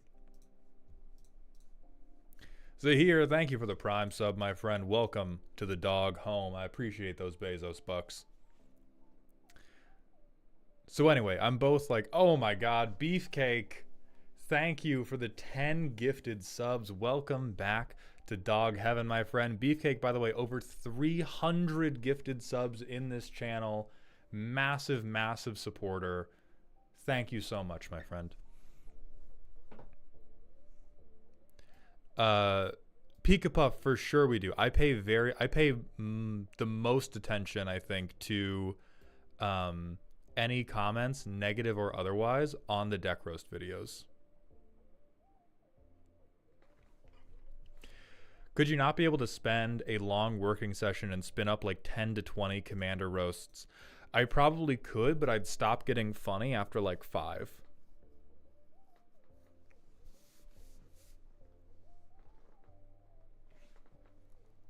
How do you balance the deck roast vids, which are my favorite to watch, but not doing so many that it burns people out? That's what we're trying to do with making them longer. And then like yesterday, we published the Aether Drift Precon review video. So that's another reason we're going to be doing Total Drama Tuesdays. Total Drama Tuesdays is meant to get us other fun, engaging Magic stuff that we can talk about on stream, cut a YouTube video out of, and be something that is still entertaining, hopefully valuable, like either entertaining or valuable in some way, and then make a YouTube video out of it and have another thing to drop every week that people enjoy watching and is not the exact same thing as the deck roasting, to keep it, you know, a little bit spicier. So that is the plan, error code. Remains to be seen if that's going to be successful, but that's the goal right now.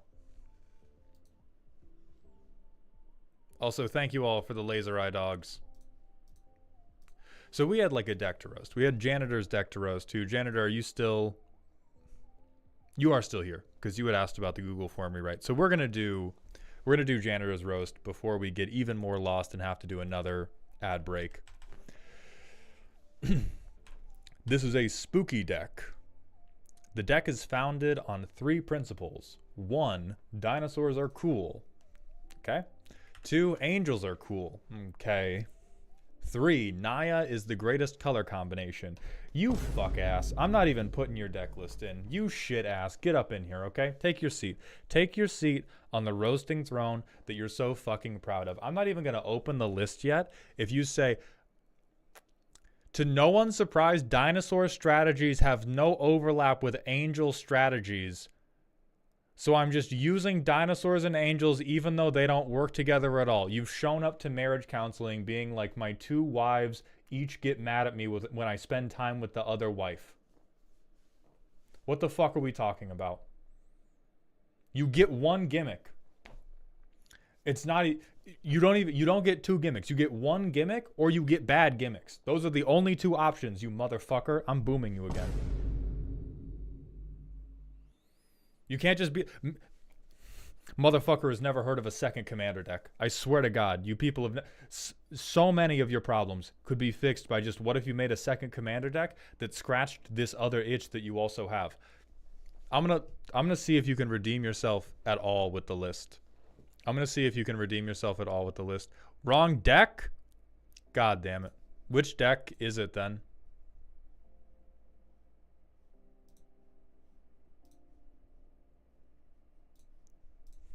Let me...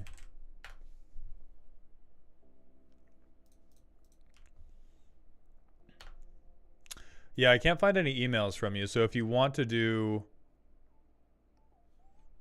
No. I was just when I go into the Streamlabs screen, I cannot as easily, I can't look at my chat compiler. So I just wasn't reading shit for a minute while I was in my cut. Should be an Esper deck.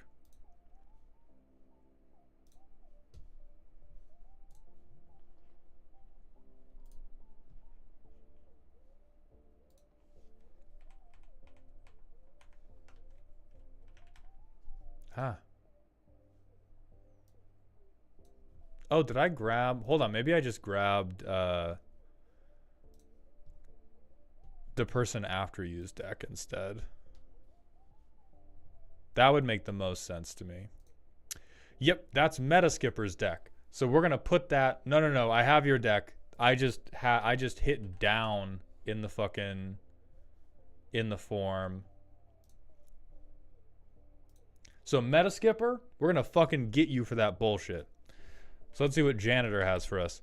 This is one of the few decks I made that was inspired by Arcosa's video on how most people build stax decks incorrect. Oh, I just did. It's again me. Build stacks incorrectly. It's very similar in concept to a Xyrus deck, but instead of there being snakes taped to every card you draw, there's a fairy taped to every stacks deck I play. Overall, the goal of the deck is to play a bunch of cheap stacks pieces and keep hitting people in the face with fairy tokens until I can beat them to death. I hate how reasonable that sounds. Helios, thank you for the 50-bit cheer, and Gaming a Yumu VT, thank you for the 100 bits. Welcome to the dog pile. Well, continue climbing the dog pile, you two. And Tatsuya, Oni-sama, and Psyduck, and Penguin Seal, thank you all for the Twitch follows. Welcome to the dog house. Okay. So as much as I think most people don't like stacks, I do think this puts you immediately in spooky rather than... I have a null error listed as the power rating for this deck. So what power level do you think the deck is at? I think that if you're playing at a table that deserves stacks, you have to be playing at a higher power because Rule 0 just is stacks. A Rule 0 conversation is just a stacks player that nobody can interact with, where you all agree to, like, we don't have tutors, we don't have infinites, we're not going to take more than however many extra turns, whatever your particular Rule 0 is, that is a stacks effect. And so if you're playing with your own stacks pieces, it probably needs to be at higher power to begin with, but then I rated it spooky. Okay, that could be very reasonable. Ryujin, we do deck building mid-roast. More little shits. Okay. EDHREC.fairies. Fairy shenanigans. This is funny. I think this is very normal. I'm playing enchantment-based removal or interaction. Modify memory makes me giggle. Exchange control of two creatures controlled by different players. If you controlled neither creature, draw 3.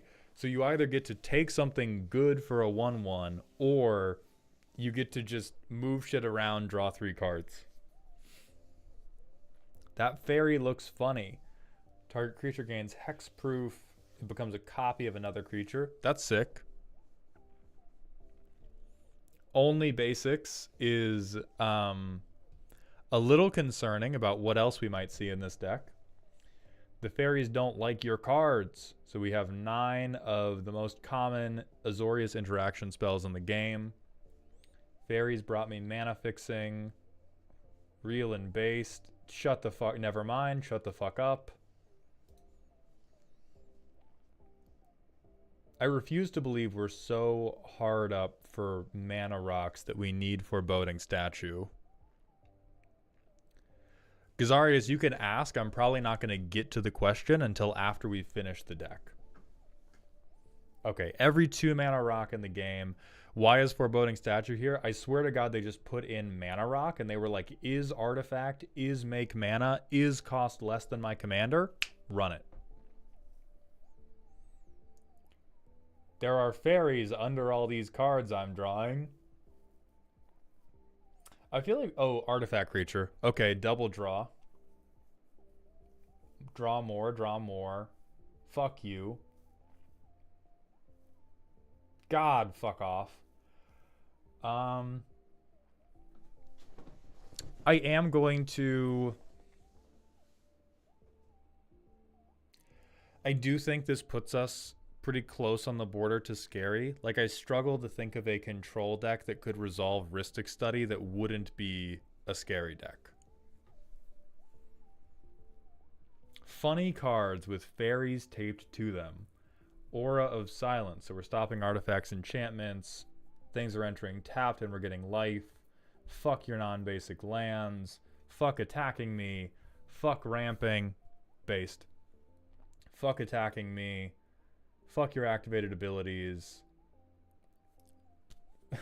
I don't like any of your shit. Don't attack me. Don't touch me. Don't reanimate on me. Don't touch me. Don't play magic against me.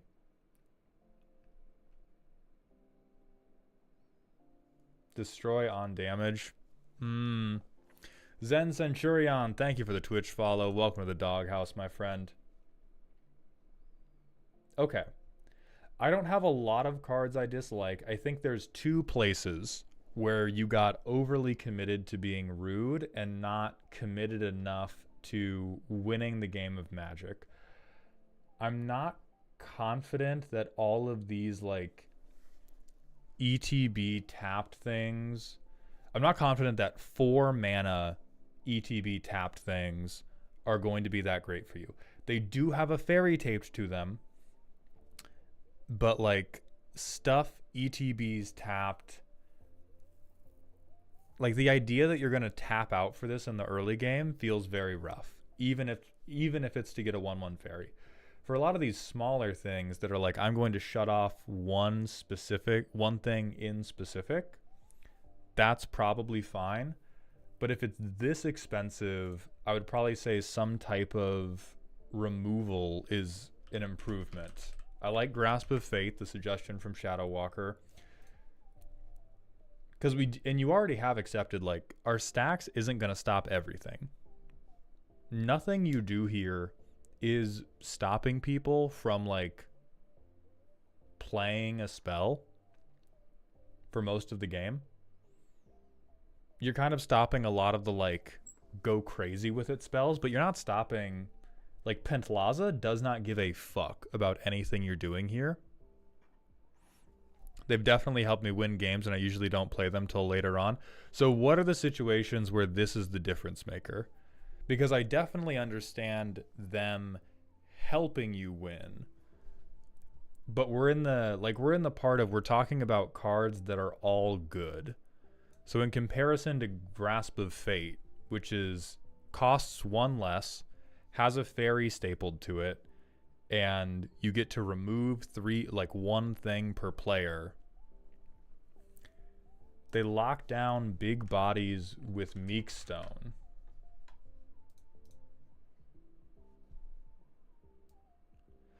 I mean, I think that's like, it saves you 2-card combo. Instead of swinging once with a guy, you swing 0 times. If you're not at a Fage the Untouchable Chamber, I think we're still discussing the difference between like a card that functions versus a card that functions really well.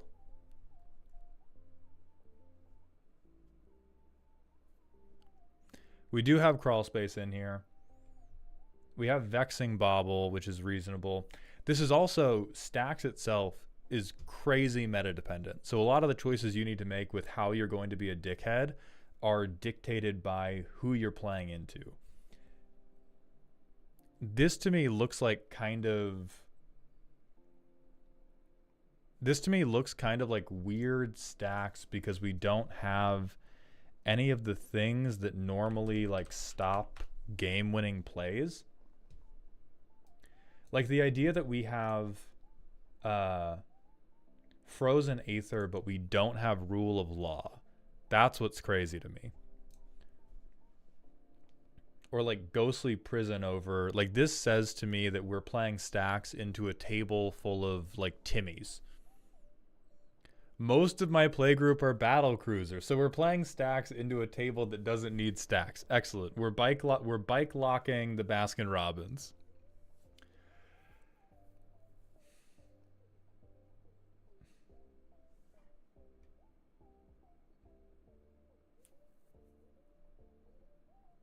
I cut Rule of Law because Mana Maze is more fun.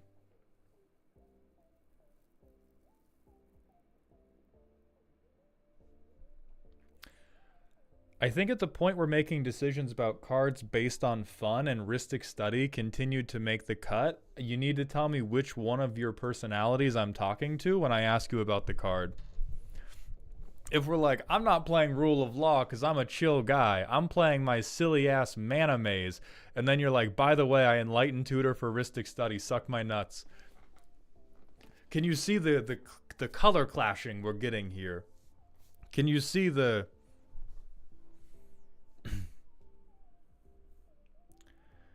It's more interesting to play into. I don't think that changes the previous sentence, though. I think that, if anything, heightens the importance of the previous sentence of, like, we cannot in the same breath go, I'm going to play Mana Maze because it's more interesting, and then I'm going to tutor for Ristic Study. Darebrand, I would say yes. I would say Mana Maze is unquestionably more... it allows the other players to feel a greater degree of agency. I think a problem with that premise is if you're playing Commander and you want the other players to feel like they have a high degree of agency, we're in the wrong goddamn archetype. Like, Stax deck, if you say, like, Stax deck that is interesting to play into, you have said the word Stax deck that doesn't work. Because the point of a Stax deck is to play it in a situation where the table is strong enough that, like, they're big kids. They're big kids who can handle playing into restrictions. If the table can't handle playing into restrictions, it's probably just not an appropriate table to play Stax at. And again, if we're cutting shit on the basis of the play pattern is more fun, we don't get to keep Ristic Study. We just don't. I'm gonna quote your shit to you.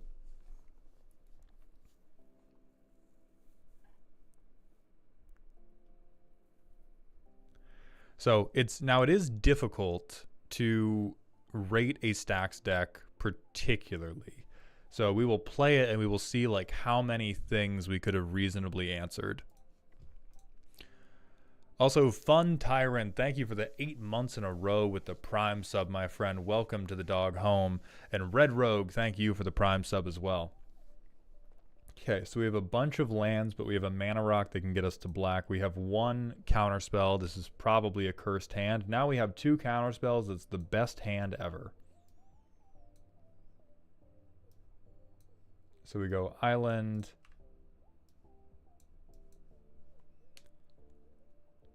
Me personally, I'm just letting this rock immediately.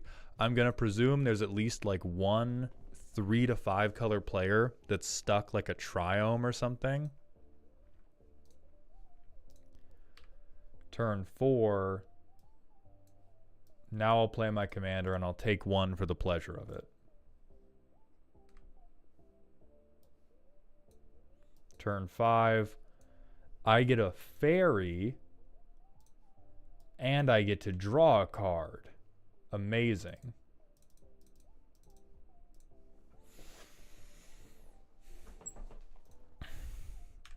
Now we do nothing. I get a fairy. I swing for 4, so it's turn 6. We've done 4 damage.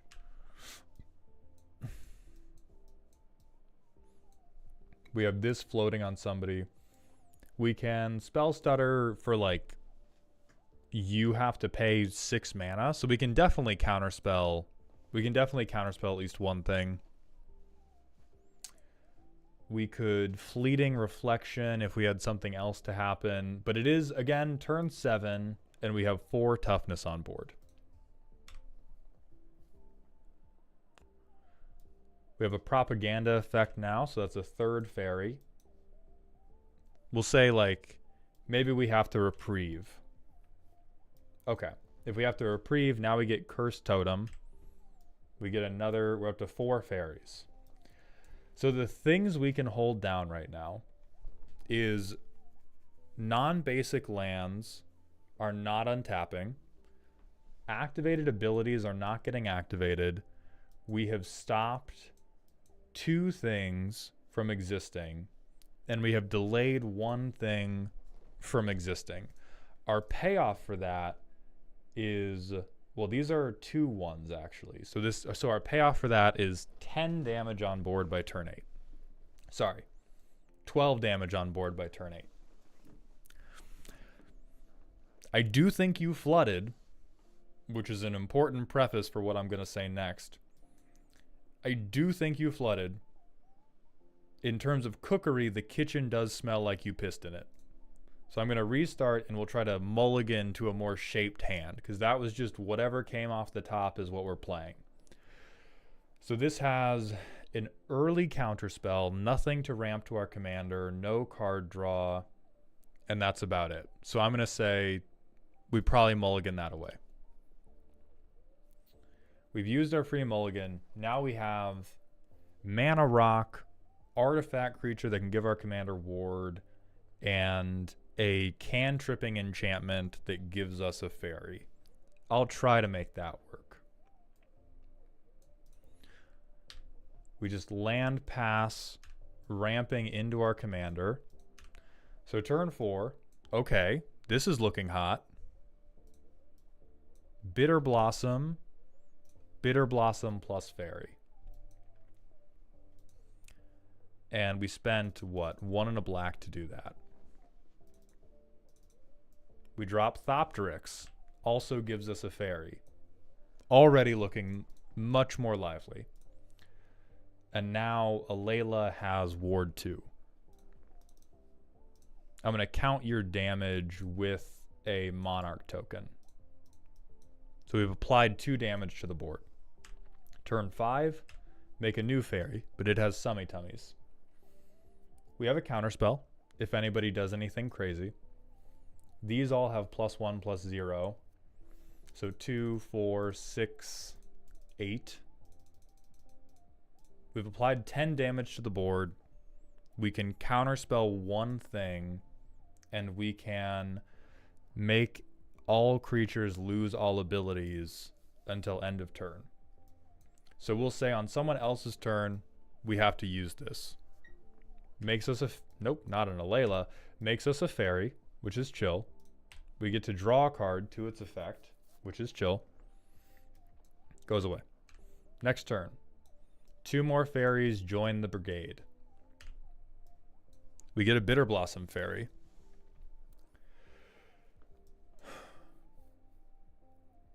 Now we're getting some good shit. So now we can make a Signet. Signet makes us a fairy. Now we can make a Mirror. Mirror makes us a fairy. But those have summoning sickness. So now we have 2, 4, 6, 8, 10, 12 damage to apply.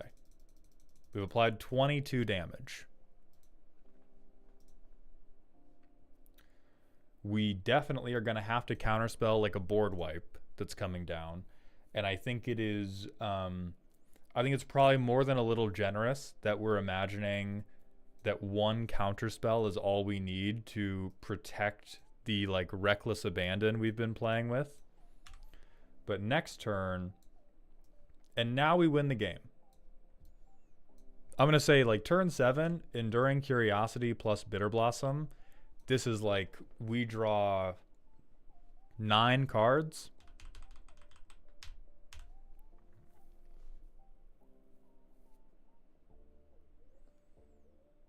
Holy fuck, we don't win the game.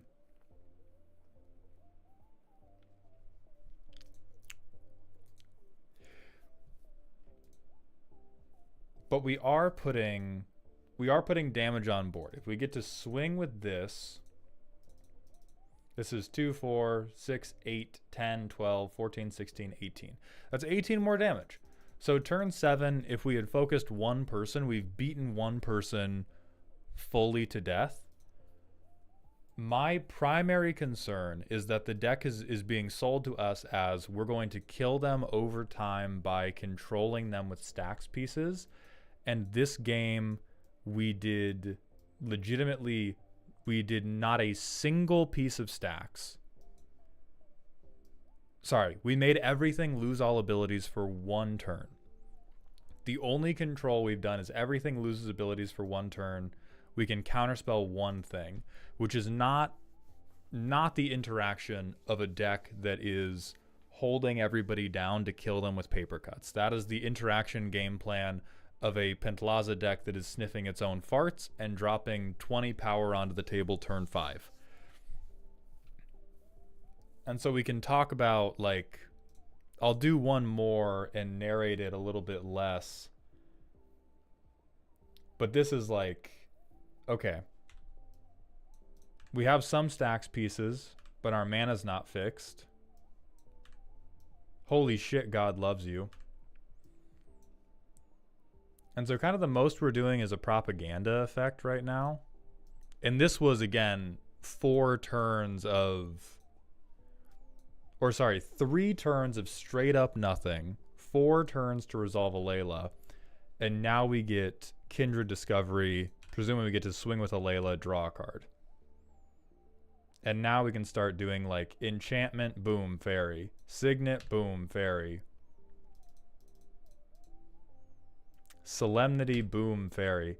So turn 6 has been our fairy explosion. We're still not really doing stacks. The only thing we've prevented people from doing is putting counters on things. Other than that, we have land tax and we have Kindred Discovery. We can make people pay for swinging into us, but this also does really, really little against anybody who has a single big creature. Oh, Pirate, thank you kindly, my friend.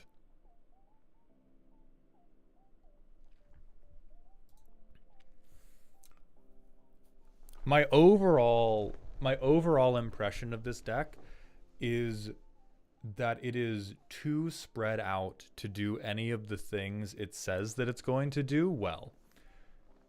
Like, I do not have the impression that this deck could actually smother a child to death. I think that this deck could put a pillow over somebody's face, but I don't think it pushes down hard enough to actually cut off airflow. And I do think that the deck can assemble some onboard damage, but I don't think it's doing that particularly quickly because most of its emphasis is on this like control game plan that doesn't actually come together because it also needs to be on card draw and also needs to be on mana rocks and also needs to be on I guess land tax, which like still is just a good card. But I think we're very much into three decks in a trench coat type energy, and this is making me feel even more strongly about like Frozen Aether versus not Rule of Law, but versus something like Grasp of Fate. Playing into your stacks deck, people get 5 turns to do whatever the fuck they want. Like, people have 5 turns to go crazy, go stupid with it, and then you begin applying stacks to them, but the stacks is like very gentle. This is gentle parenting, but bad. This is like the caricature of gentle parenting where your kid pulls their pants off in the grocery store and begins eating chocolate chip cookies straight out of an unopened box, and you're just like, now Bartholomew, we've talked about this. You can't be rude. Bartholomew, please stop yelling. Bartholomew, put your meat away. Put the Chips Ahoy down. Now, I'm a gentle parent, so I'm not going to give you any consequences for your actions. I'm certainly not going to yell at you. But Bartholomew, please stop pulling that lady's hair. God damn it, Bartholomew. Why did I ever have a child? How's he eating the cookies if the box isn't open? He punched his hand through.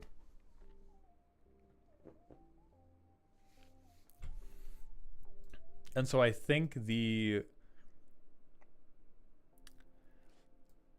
the thing about the box is closed, Gazarius. You sound crazy. The thing about stacks in particular is cards are not inherently funny or boring. Pilots are funny or boring. There are some things that are much closer or much more on the side of boring than they are engaging, like stacks, like something like Static Orb. 90% of everybody's experience with a card is coming down to the pilot and not the card itself. Now, sometimes somebody's experience with a card has been poisoned with previous pilots that have used it. But overall, I would not be surprised if you could get a win with this deck through politicking. But basically every deck in the world can get a win through politicking if you are just a master manipulator. And so I can't give you any points if you go like, well, I can pilot it to victory, because it's like, yeah, you could jump in a 1990 Honda Civic with fucking no hood and you could still drive that to victory if you can mind control people. But this deck, like, I'm trying to imagine the type of deck where this is effective stacks, and I do not think it exists. And so I think if you want to be on the, like, you can do Enchantress Control. That can very much exist. But if you're going to be on Enchantress Control, I think it needs to be much closer in energy to Grasp of Fate, because you're not stopping people from playing things. And if you're not stopping people from playing things, you need to be taking their toys away after they play them. Your, like, best answer, like, if we could shape a hand for this deck, you would go like Mana Rock. You would have like lands, Mana Rock, Rhystic Study, back to basics. And you would pray to God that everybody you were playing against was doing 5-color good stuff. And then you are an incredibly intimidating stacks deck.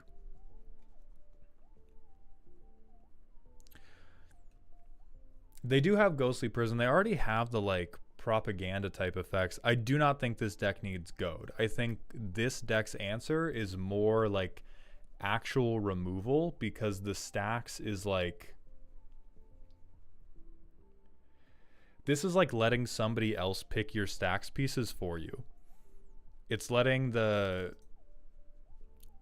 I think the good thing I will say about this deck is you did your best to choose a stacks deck that was still going to be palatable for the pod that you were in, which is respectful and also a failure of stacks. Like, the end result is this deck just doesn't really work, because it's like, I'm going to handcuff you, and you take fucking like a shoelace and you tie it in a loose bunny ears knot around my wrists, rather than actually like taping me to the bed and getting some good stuff going. And so I would recommend changing around a lot of things for more things that are like Grasp of Fate-esque, that are artifact based removal or like enchantment based removal. And then Monty brings up a really good point that, like, most of your shit that works for your commander, because you want the commander trigger, you don't want to play it until after you've played a 4-mana creature, which is the antithesis of Stax behavior. Stax wants to be playing like the important Stax pieces immediately. You want to be playing it before you get this 4-mana commander down, and unless you also have a draw engine, and a really good one in that first hand, the play pattern of the deck is turn 2 I ramp, turn 3 I play my commander, turn 4 I can play my very first stacks piece. And unless that is a like perfect answer back-breaking stacks piece, at that point we should just be on like Enchantress. I do, however, think your approach to how you should be doing stacks is real and based. Like, this is the way you should approach stacks, with the mindset of, I'm definitely going to kill you if I get to play my stacks pieces. Here's how. Bleh. I just think this one, yeah, and you picked a baddie, so real of you for that. But I think that this one, we did not get it. I don't think we've gotten the mix right on how good the stacks is. And I think part of that is just like, your table's not good enough. If you're at a table of all battle cruisers, stacks is just like not going to work. Battle cruiser players are not playing enough of the commander game for stacks to be relevant, unless you do this, which is stacks that doesn't actually do anything. Other than maybe, like, I'm sure you're getting mileage out of things like Crawl Space, Ghostly Prison, even like Authority of the Consoles, just to hold just to hold the aggro players back. But overall, like, if they're not... If their decks don't have the draw engine... No, bitch, not Spirit of the... My fault. Like, if you're not playing against people who try to draw enough cards for Spirit of the Labyrinth to be a reasonable stacks piece, when I oversimplify, if your table is not trying to do things that Spirit of the Labyrinth would effectively stop, they are probably not a powerful enough table for a stacks deck to be a reasonable choice. Mostly because your shit's just not going to work. Like, you're going to be stuck in the, you know, this could beat a CEDH deck and folds to a precon. Which is honestly kind of what this deck is on. This is kind of on like, damn, this is crazy. Anyway, I'm going to play the Merfolk precon and you're going to lose turn 6.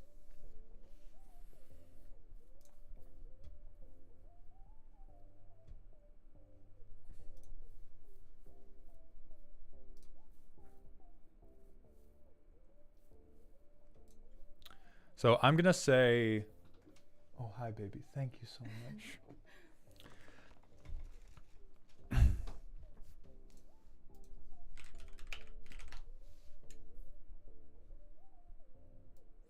Sunken Hope could be good, but currently the deck is so low on producing its own creatures, unless we get Bitter Blossom Christmas Land, that I think bouncing our own creatures is going to fuck us up.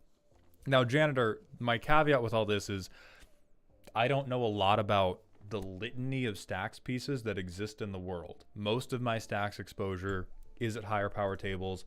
Maybe there are multiple versions of this deck that could be run where one version is Battlecruiser specific.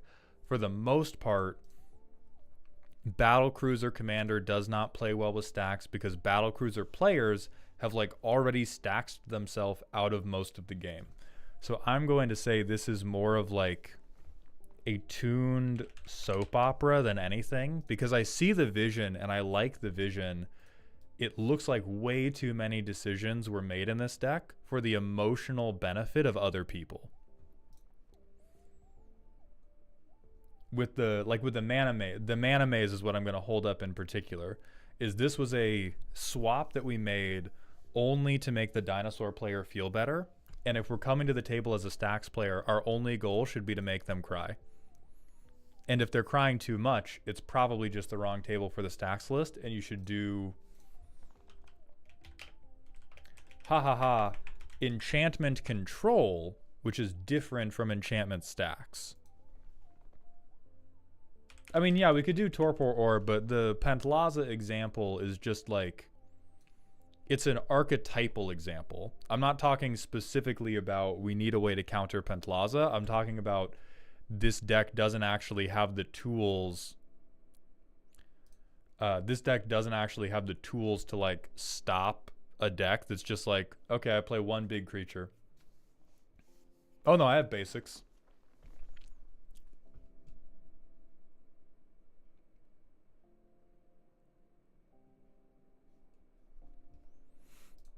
All right, so we have to run another manual ad break, and then we're going to be on to Meta Skipper, who we already did the intro for their deck, which is some fucked amalgamation of angels and dinosaurs.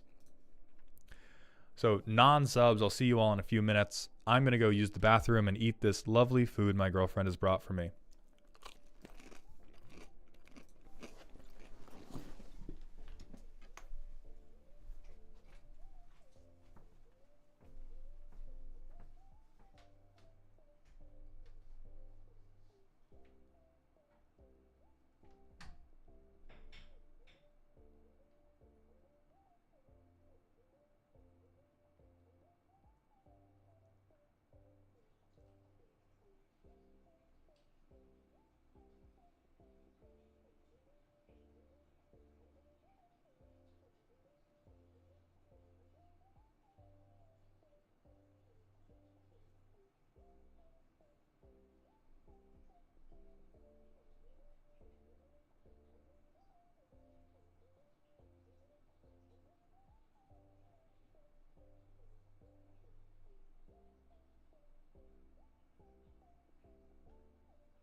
We are now back.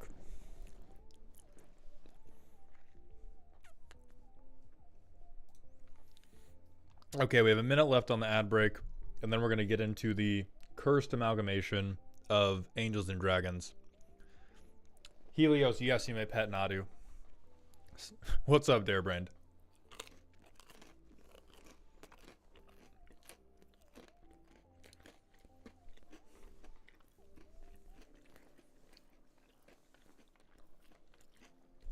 Oh, we had a Smasher Pass redeem, for sure. Piz gets salty. Thank you for the Twitch follow. Welcome to the doghouse, my friend. We're gonna have to save all the rants for the next stream because I want to get to the other deck today. Would I tap? No. They are in a medically or magically induced coma and therefore cannot consent. Now, normally on this stream, if we do a random Smasher Pass, the assumption is that like any able-bodied sapient creature can consent. This thing is obviously comatose, so they cannot consent. But what if they're into it? I'm not going to listen. We could start talking about CNC on this stream, but a lot of people are going to have to get really cool about a lot of stuff really fast. And I don't know if that's going to happen on the casual Sunday afternoon Magic the Gathering deck stream. Okay? So I'm going to go ahead and random again. Hell yeah! Hell yeah.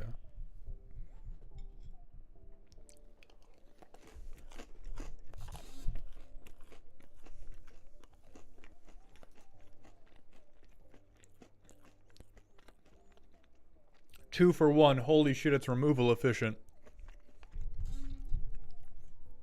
Also, Benji the Brewer, I did not reply to your message in real time because I'm an idiot with a goldfish brain. Thank you for stopping by the stream, my friend. I hope you're having a good day today.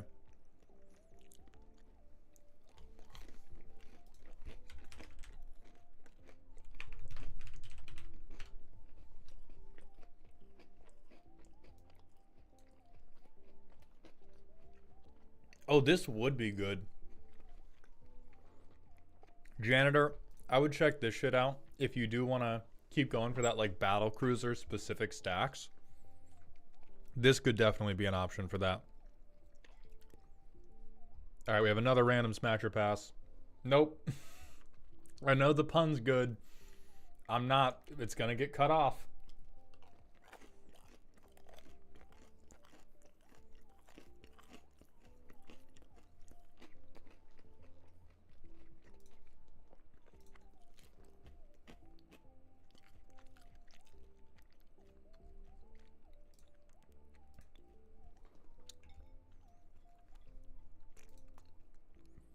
I'm not adding an extra bone to the wall.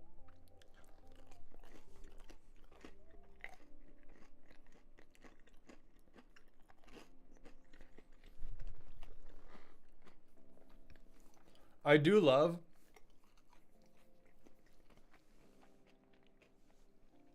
I'm going to keep it real with you guys. The angles are playing with you. I was looking at chat, and if I look at chat, it looks like I'm staring lovingly at the card.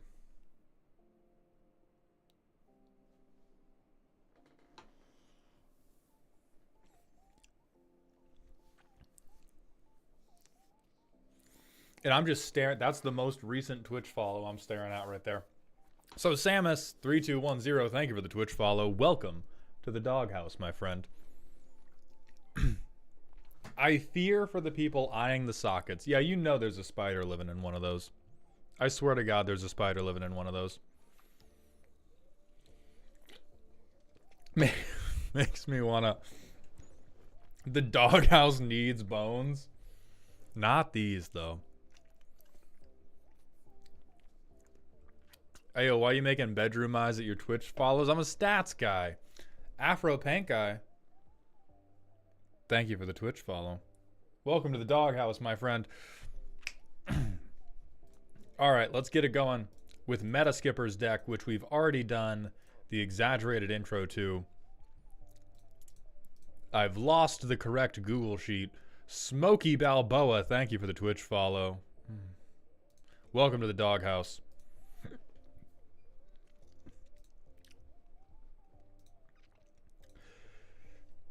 So we have angels and dinos that are next to each other for literally no reason. I presume this is just the next Zack Snyder movie. Welcome to Jurassic Heaven. I'm back in. My fault. I'm back in. We did this primer already. What does your primer say? The deck doesn't work? I mostly play by bots on AutoSim. Can we get 07s in chat? I'm not even gonna roast you for whatever these extenuating life circumstances are. That is tough. Can we get some 07s in chat for our friend who has to play their awesomely named deck that definitely doesn't work against Autobots?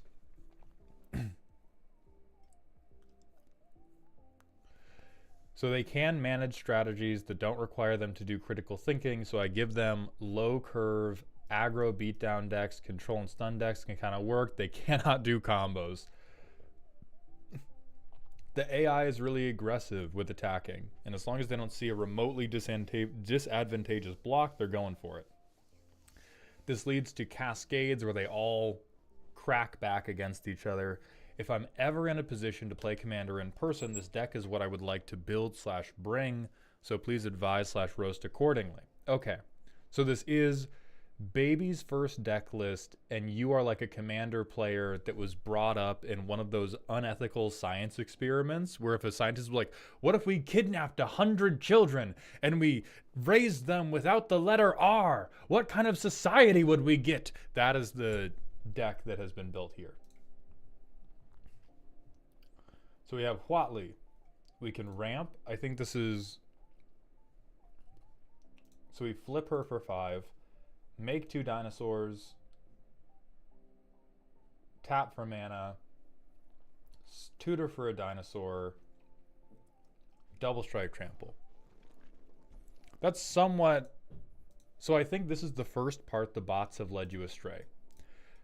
The curve out of what this commander is doing is a reasonable thing. You're like, oh, I'll get some dinosaurs. I'll ramp for more dinosaurs. I'll tutor for my best dinosaur. And then I'll get my combat win condition. Now, because the bots are idiots, they're going to let you do it. Real people are going to blow this commander out of the water every time you try to resolve it. And every time you try to count very, very slowly to the thing that is going to make you win the game. So the first question I'm going to ask you is, do we have a reason that we're playing Huatli other than we are down bad? The commander is just a 3 mana ramp spell. I basically never flip it. My brother in Christ, you are playing Naya! There just aren't mechanically fitting Naya commanders?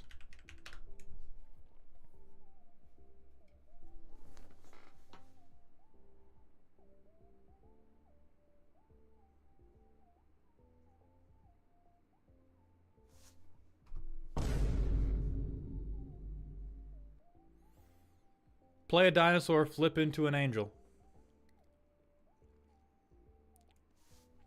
Hold on. You may not think the lore is here, and as much as I hate giving birth to another Pentlaza player, let me sprinkle this shit on you. Pentlaza, right? Favored by the sun. Where is the sun? In the sky. Or if you're Christian, in heaven. What else is in the sky, or if you're Christian, in heaven? Angels.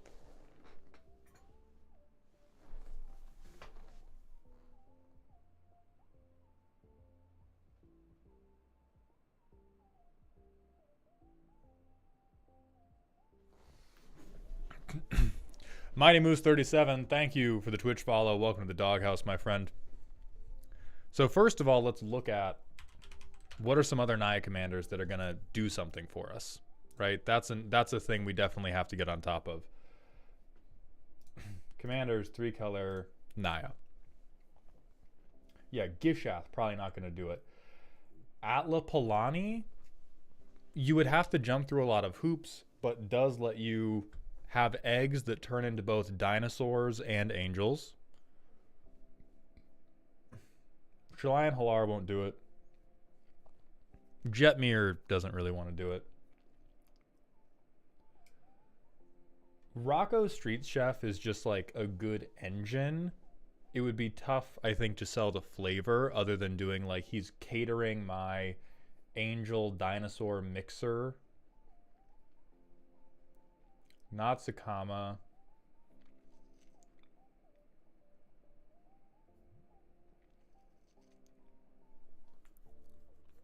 If you think about it, dogs kind of are angels. Okay, you're right. You're right.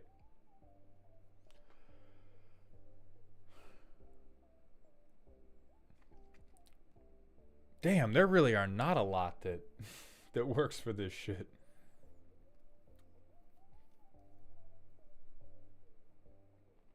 Yeah, all dogs do go to heaven just like angels. Okay, we have an angel that cares about multicolored creatures, but do we have... I don't think many of our dinosaurs are multicolor.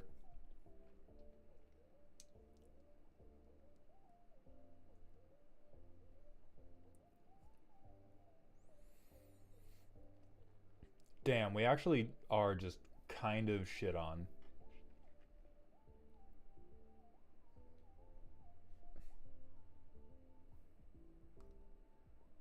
Yeah, I think legitimately the only thing I can recommend to you in good faith is like we could do Mael and just ramp a ton and then just try to flip massive angels, but I think the problem is most angels don't have 6 power.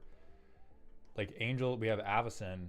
All the other angels have, okay, this is the fucking Twitter bookmark section. Got you. They have like moderate power and we have just crazy good effects on them. Why not play Zakama with more ramp? I have no idea how to connect Zakama to angels. Pentlaza, I think you can at least have like a meme explanation for why this is an angel deck.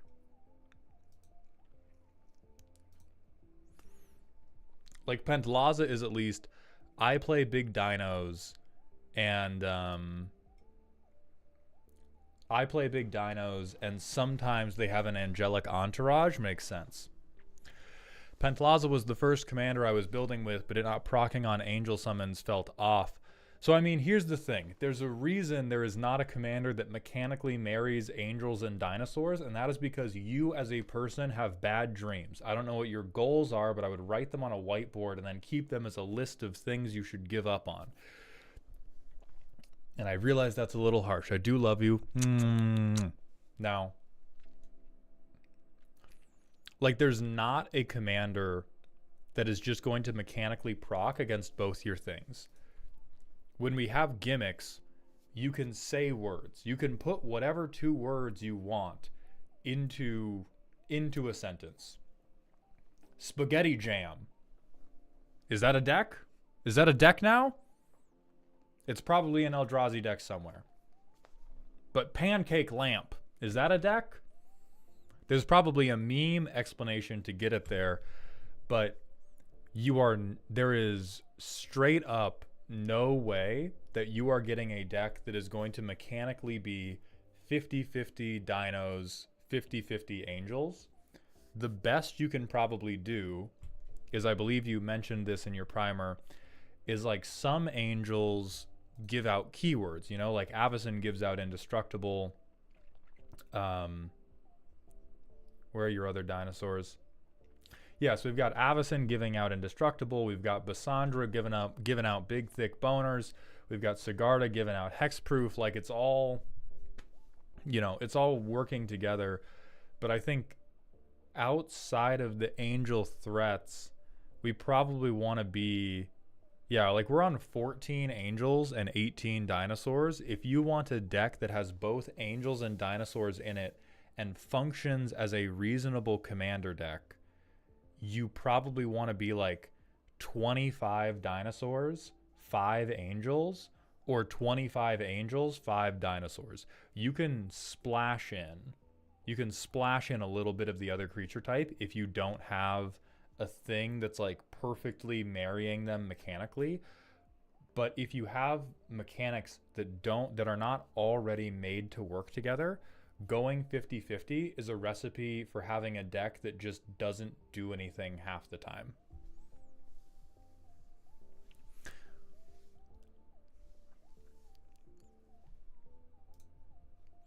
So like right now, God, we have tutors too. So fuck it, we'll skip turn 1 to play a tapped land. We'll ramp with Arcane Signet. We play, we'll Wooded Foothills fetch. We're gonna crack this, and we don't have a Triome. Do we have Stomping? Okay, we do have like the fetch lands. Do we have OG duels? That's why. We have OG duels. Everybody who wanted to know why this costs as much as a fucking car, it's because we have OG duels in there. So we fetch for an OG duel. We go find another forest, put it to hand. And now we play Bassandra, and we have like 10 private minutes to ourselves before the commander game continues. Forest, we play. Do we have double white? We do have double white and double red. We have 6 mana, so we're 1 short actually. Sure, Sigarda. Other stuff is hexproof. Drop Bountiful Promenade, drop Aurelia, and now we just like swing in the air with 4/4 flyers. So this is a very normal, very typical Naya game plan of I'm going to ramp, I'm going to play big things that you either can't or don't want to block, and I'm going to try to beat you to death. So far, our commander's done basically nothing. Our commander's gotten us 1 basic land. The backside of it isn't going to matter. The only dinosaur we have, let's see, we have 8 mana available to us. We're still 1 short. We can play Angelic Field Marshal. Swing more. Now we can play Apex Altosaur. Now dinosaurs matter. So this game of Commander is basically already done. The Dragon Dino team up didn't really happen. We have an overcosted, or we have a very expensive dinosaur-based removal spell, and then we have the 4 angels that beat all my haters to death. And so with respect to like, oh, I want the commander and I want the deck to like effectively do both, it's already not doing that. It's not a matter of, oh, well, if our commander's a dinosaur, then it's too heavily favoring the dinosaurs. Right now, just based on pure chance, you're almost always going to get games where it's like one or the other strategy is working, versus a situation where you actually get both strategies to go off genuinely. And this may be another issue that we're coming up against because you are forced to play against AI. You're getting really unrealistic expectations of what people will let you do. Like what people will let you do, what people will respond to, when people will focus you. Like it's getting more and more uncommon that you're just allowed to like sit here and ramp and then eventually play a tremendously large thing. So this would have been what, 4 mana?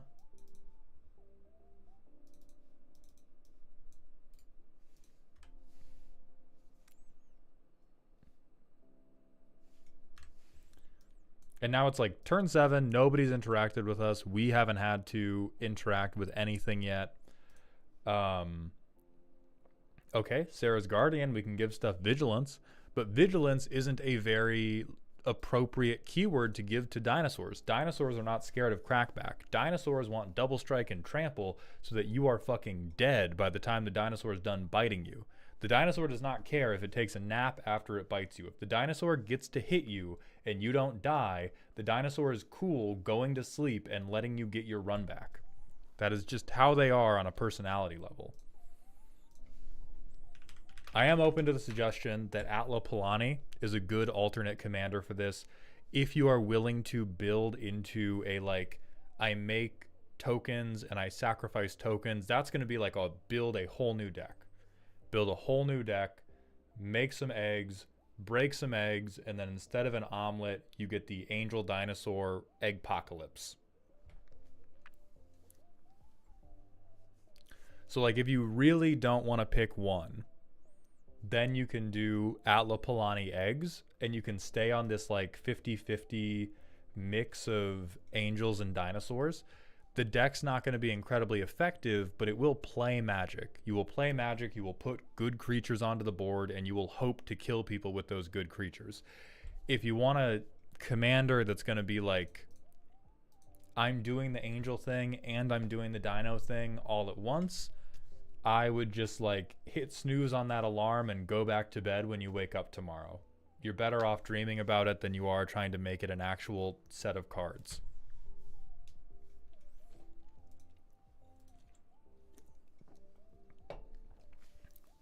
Because, God, Giada just non-bows with, like, half of the hands we could draw. We have a mana rock that only works on 15% of our entire deck. And so we're just constantly working, like, we're doing a three-legged race, but one of the legs, instead of even being with another person, we're just like, this is breaking my brain. I don't even have a good analogy for it. It's like, instead of a three-legged race, you tape your ankles to your wrists and then try to run a race. I haven't looked at the curve. This is definitely going to be a mana brick. Ready? 3, 2, 1.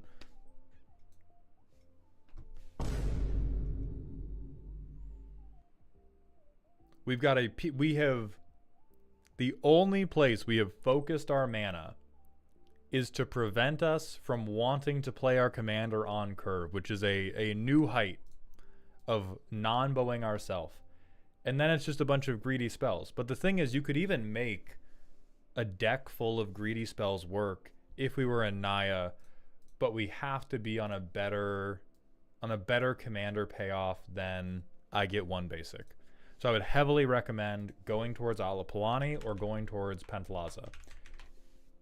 If you go towards Pentalaza, you go like 20 to 25 dinos, keep your 5 most favorite angels, and then it's just like, these 5 angels open a dog walking business and they all walk 10 dogs. And maybe sometimes you'll see the dog walker, or sometimes they just let the dogs off leash and you die before you ever see the sexy dog walking lady.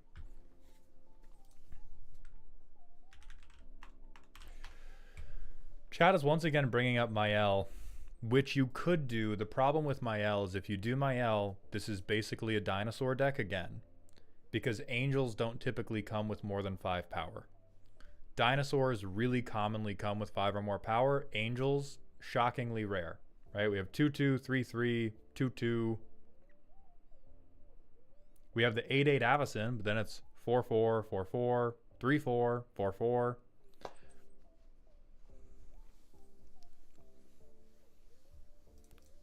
So personally, I'm going to most recommend Pentalaza. Second most recommend Atla Palani. If you do Mael, Mael is basically like bad Pentalaza.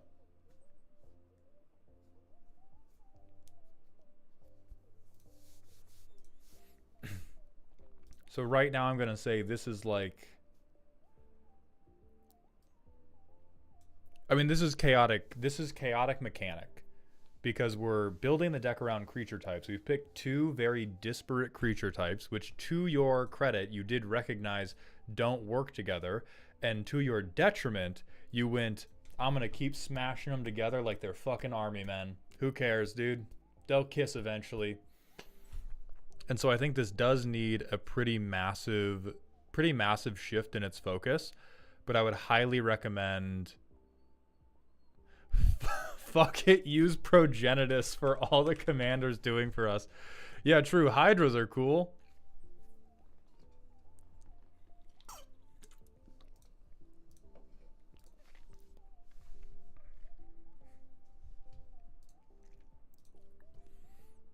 Now, I do agree that both dinosaurs and angels are cool.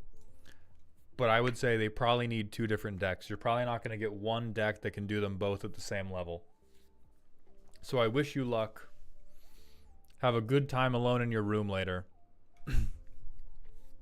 Excellent. And once you get the Atla Palani deck, if you want to tune that and you don't want to spend more money, join the free Discord, put it in the toxic deck help section. They can really help you tune it up to be functional. And then you can be on like half and half. Here's all my angels. Here's all my dinosaurs.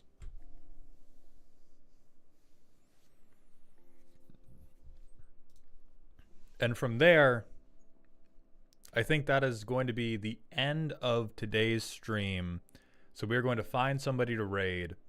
And then we're going to be live tomorrow to do some League of Legends content with my girlfriend. And then Tuesday, remember, we have Total Drama Tuesdays for Magic.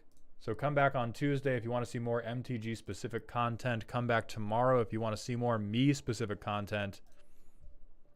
I opened Stream Together and not Raid. Now I've opened Raid. Elk is here. All right.